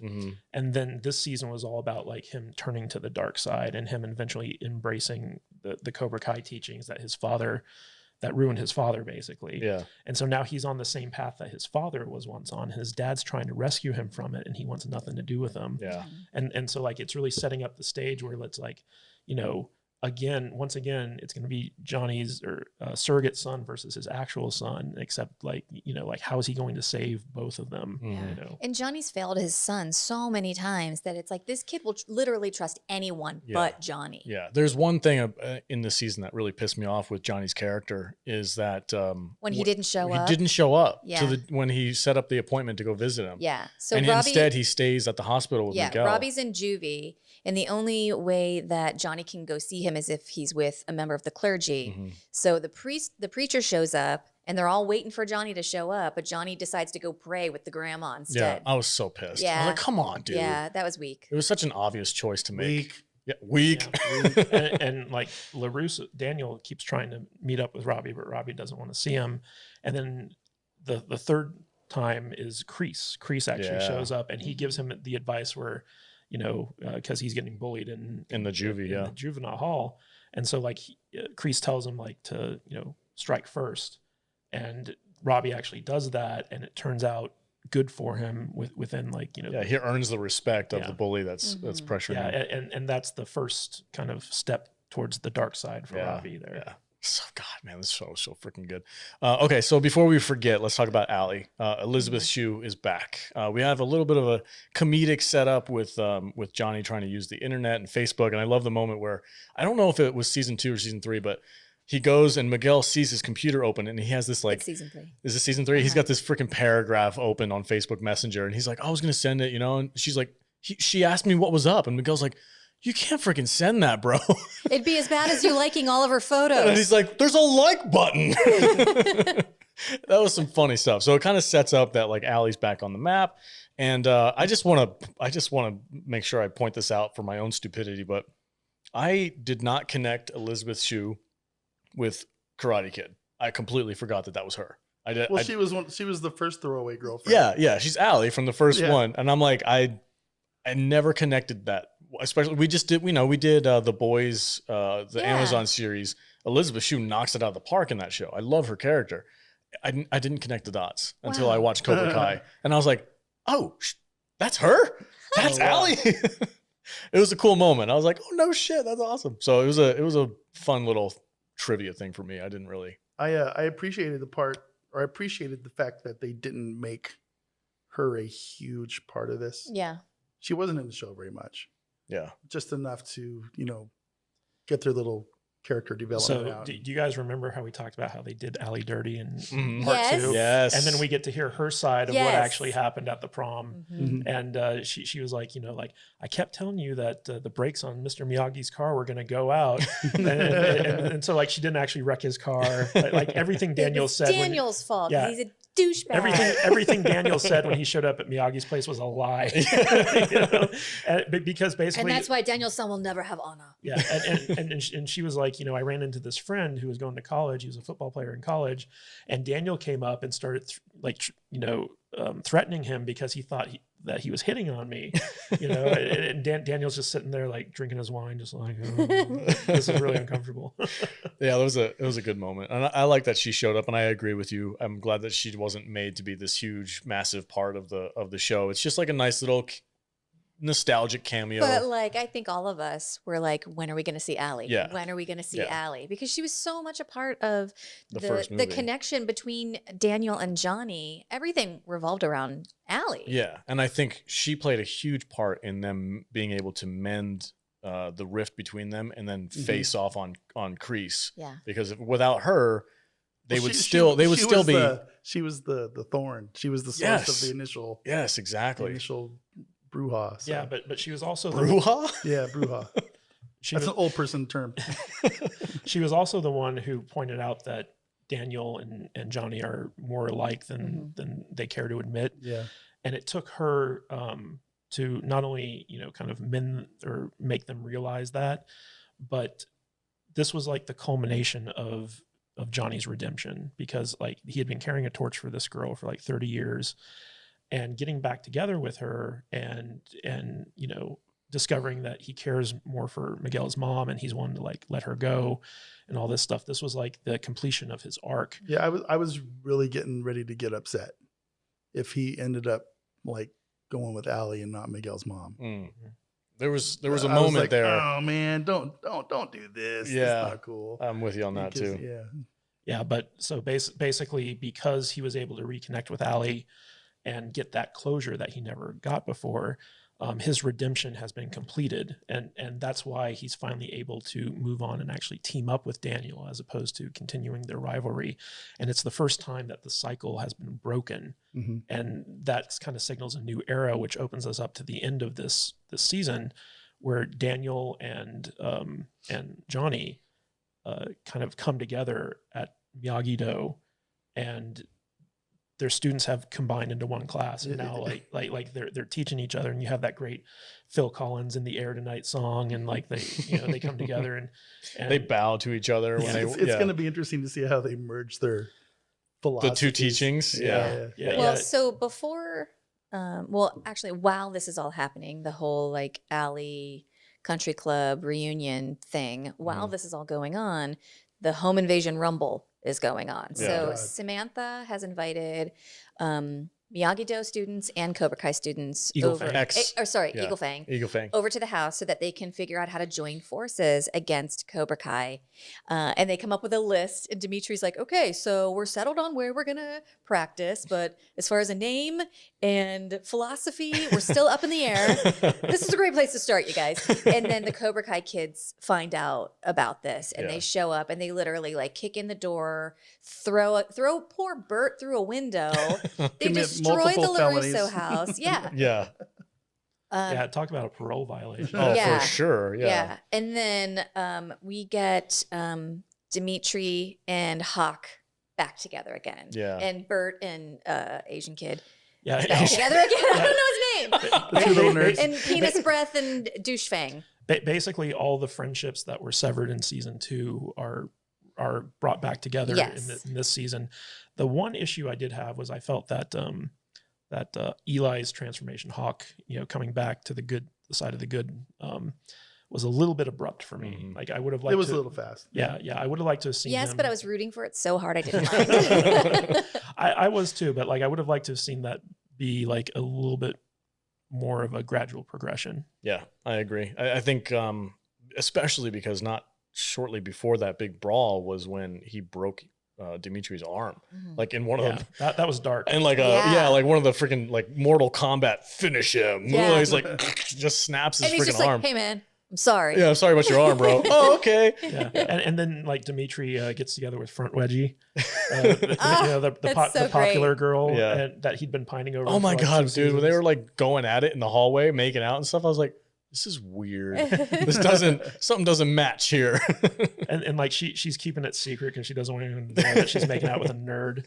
But when She's so the female version of Johnny. yeah, but when Kyler, is that his name? He draws a penis on Eli's cast, and it's a way to humiliate him. But then Front Wedgie comes along. I forget her actual name. I forget it too. Yeah, because what was the friend's name? Aisha, I- who's not in season 3, who's very missed. Yeah, I didn't notice. I I didn't love either. her. I didn't notice she was I didn't gone. either. I was watching so Aisha gave her a front wedgie in front of the entire school in the first season, so everyone calls her Front Wedgie. And so like she writes on Eli's cast, it's like, I love your big dick. Yeah. And all of a sudden, like the thing that was meant to humiliate him is now something where he has bragging rights. Yeah, it was a good moment. I think the teenage drama is much better developed in this season than it was in season 2. Well, it's funny because in this season they have like a line where they say, "Did you hear about Aisha? Like her parents pulled her out of school and sent her to like a private school in some other state." Yeah, I just was at like- least they wrapped it up. I was just like, oh, they contract negotiations fell through. Well, no, the reality is that the writers didn't know what to do with her character anymore. Yeah. And so they were like, well, rather than just kind of, do something stupid with her, we're just going to write her out. Smart move. Yasmin is front Reggie's. Yasmin? Yeah. What a name. Okay, so do you guys want to do final thoughts? Cadis, do you have anything else that you wanted to touch on as far as plot line goes? I think we covered most of it. The only thing we're missing is the the city council tournament thing where Kreese, Danny, and Johnny are all fighting to save the tournament, but they have their heads so far up their asses they actually end up failing. And then Kreese it's is the one. and well, it's Miguel and Sam who are the ones. They come and convince the city council. Their footloose city council meeting. Footloose movement. There is a time to dance. That's right. There is a time to fight. There's a time to fight. And it's at the tournament. So I just like that. I like that the showrunners allowed the students to come in and kind of show up the teachers as far as when it comes. And I love the how Kreese was playing like the new age SJW, council person. And Danny's like, oh my God. And, good stuff. And I did I laughed at the wife, at LaRusso's wife. Oh yeah. Because she's all acting crazy. Oh yeah. I loved it. Yeah. She finally understands Daniel's like frustration with the situation. That guy's a psychopath, ma'am. Please leave. Yeah, they escort her out because Kreese put a restraining order on her because she slapped him, right? She went to the studio to confront him about something. I forget what it was. It was one of the students. It was one of the students attacked her daughter. No, it was when they broke Eli's arm. And Samantha had that breakdown. Yeah. So she was like, your students are breaking kids' arms and breaking into places, and then she slaps them. Well, that gives Kreese the ability to put a restraining order on her. So then when they finally do go to the police, which is what Amanda's been begging Daniel to do, the police are like, oh, thanks so much for coming in. This is so much easier when you come to us because there's a restraining order on you. You can sign right here. Yeah, it was funny too when the cop was like, so it says here that you struck him, and Danny like looks at her like, well, she's like, I feel like there's some context missing to this. It was really good. This is a really clever way of and making that then happen. they go with the nuclear option where they go back to the landlord guy and they try to get him evicted, and that doesn't work either because Kreese is able to like bully his henchmen. Yeah, and so like LaRusso's wife, all of a sudden, what's her name, Amanda? Yeah, like Amanda is just like, oh, I guess we can't do this any other way than fighting them, you know? And she's like, I'm all for the karate dojo. Let's go. It's good. It's good character development. I like him. Like I said, I love Amanda. And she doesn't play a huge role in the show, but when she shows up, she's really well done.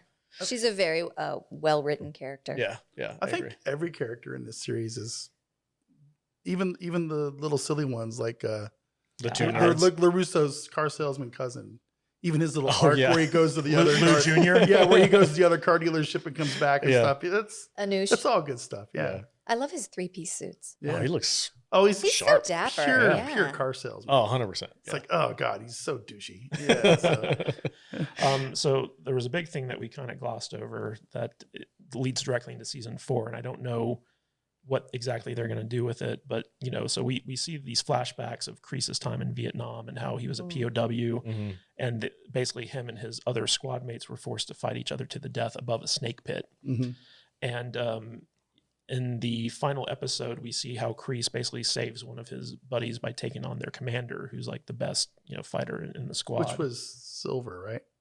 They never say his name. I think it's him. It's gotta be. He's got a ponytail. It's obviously him. No. The ponytail guy is the one that gets shot. No, she's right. What? The guy who looked like Terry Silver died immediately. Yeah, but there was this other guy who basically I'm gonna Google you. Do it. Basically, Kreese saves this guy's life by taking his place in the final fight, and they never say what his name is, but we're led to believe that is Terry Silver. Yeah. And at the end of the last episode of the season, Kreese picks up the phone and calls him, and because in the flashback we see like, anything you ever need, man, like I'm there for you for life. And so we're given the impression that this could be Terry Silver, but the thing is that Thomas Ian Griffith, the guy who played Terry Silver in Karate Kid 3, he said he's retired from acting, and he said that he's turned down the opportunity to come back for the show. And so the question is like, are they going to recast? Is this like a fake out? It could be a fake out. Is this going to be like? But the guy who played Mike Barnes has said he wants to come back. Yeah, so Mike Barnes could come back. But the question is like, will Terry Silvers come back? Because they have mentioned him in the show before. And so the question is like, is it going to be him, or is it going to be his son Snake? I really hope it's the same guy though. If they recast it, it won't have as much punch. He's such a Bond villain in the thing. Yeah, yes. I was going to say, if this show is capable of making Terry Silver a good character, the sky's the limit, man. Because the dude in part 3 is just like the Joker on cocaine, right? Yeah. He's outrageous, Yeah. out of place for that movie. Yeah. And like down to the wicked laugh. yeah, exactly. Yeah. If Mhm. they bring him into this show and he's like a legit, like, whoa, that's a freaking awesome character. Yeah. I'm going to be amazed. But you know, if they do end up bringing Silvers and Mike Barnes back into the fold, like that is the core of Cobra, the real Cobra Kai. Right. And then it like, turns out he's Miguel's father. yeah, Please, Dun, dun, dun, please, Yeah. for the love of God, no. yeah, And then there's that triangle between like Carmen Oh and my Johnny God. Oh, and Terry no. Silver. It's going to happen. Mhm. You better get that gopher gift ready. yeah, but you know what's funny is Johnny had never heard of Terry Silver or anyone before. Like when he talked about in the first season, when they mentioned that was why Cobra Kai was banned from the tournament, he's like, I've never heard of these people before. And so like if Terry Silver does come back and he is Miguel's father, all of a sudden, you know, Miguel is now conflicted between, do I go with the philosophy of my real dad or the philosophy of my adopted father? And that could make and Robbie is going to have the same Mhm. exact. And then they're going to switch Fight. sides again. And, Yeah. you know, drama. Very soap opera-y. And then Netflix will cancel it. Yeah. And we're gonna go, Bring, and there's going to be hashtag bring back Cobra Kai. Hash browns. Hash browns. Who can buy it? Yeah. So, Like I really hope that the writers have like a multi-season plan for this, like 5 seasons or 6 seasons or something like that, and done. Mhm. So like they have like a complete arc where they know Yeah. where all these characters are going. Because the great thing about this show is that it is a multi-generational saga, and it is a continuation of the movies, taken to like an amazing degree. And I love comic like they've created their own universe Mhm. within the Karate Kid world, and I love what they're doing with it. Me too. Let's do final thoughts for season 3 before we wrap up. Vader. second favorite season after the first. Good stuff, man. I mean, I enjoy these shows. I can't really point to a single part of them that I like more than the others, except for it gets a little CW. CW teenage soap opera stuff that I'm not a huge fan of, but Yeah. I get it, and they're fun. Yeah, I have to keep reminding myself Yeah. that the first movies were based off of teenage soap opera Yeah. love triangle nonsense. I keep chuckling to myself that the best thing on streaming and television right now is this silly little sequel to these movies from 1985 yeah. that nobody saw coming, and it's just so much more fun and interesting than anything else on real TV now. Yeah. It just is what it is. It's Cobra Kai, and it's good. I can't expound on it. It's okay. Bleh. Cobra Yeah. Kai, Cobra Kai, Cobra Kai. Jude, what did you think about this season 3? I'm still very much on board with it. I didn't like it as much as I liked the 2 previous seasons, only because okay. they covered so much territory that I felt like they took some shortcuts in order to get there, which was necessary. However, it's only a 4 out of 5 for me instead of a 5 out of 5. So I'll Okay. give it 4 out of 5 mongooses. Kadish? Again, 5 out of 5. yeah, right? great season.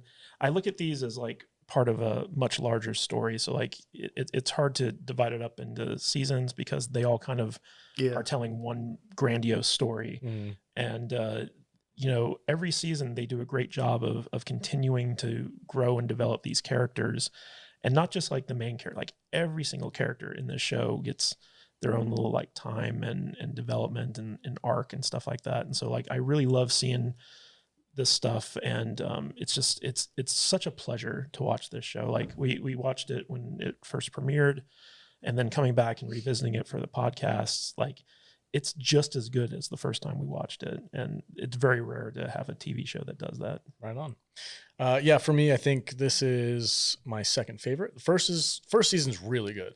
Second season, not so much. This one, it's back to where it should be, I think. Second season spent a little bit too much time on the teenage drama stuff. I'm kind of with Vader on that. But yeah, I thoroughly enjoyed the show, and I'm glad that I watched it. I know I've been hounded by all my friends. You got to watch Cobra Kai. You got to watch Cobra. I'm like, yeah, okay, whatever. I should have watched Cobra Kai because it was freaking good. Okay, that's it for today's podcast. Thank you guys so much for joining us. Don't forget to go to saltynerdclub.com if you want to support the podcast, become a patron, or just leave us a like, subscribe if you're watching on YouTube, or if you're listening listening to the podcast on audio, subscribe and share and give us a 5-star review. And we would really appreciate it. All right, guys, around the table before we get out of here, where can we find everybody on the socials? Matt Vader 74. You can find me on the social stuff at Matt Vader 74 on, man, I'm really flubbing this up. Matt Vader 74 on Twitter, YouTube, Instagram, Everywhere else. Right on. Those are the big three, though. Cool. For sure. Jude? You can find me at I am Jude Juju on Instagram and Twitter. And you have a website too, don't I do you? have a website. It's called thevoiceofjude.com, and it has all of my voiceover stuff. Right So on. if you need a voice for something, call me. And Matthew Kadish. They can find me at Matthew Kadish, Kadish on Twitter, and kadishbooks.com if you want to check out my Amazon page. Right on. And I'm your host, the Salty Nerd, and you can catch me on Twitter at salty_nerd. Stay salty, my friends.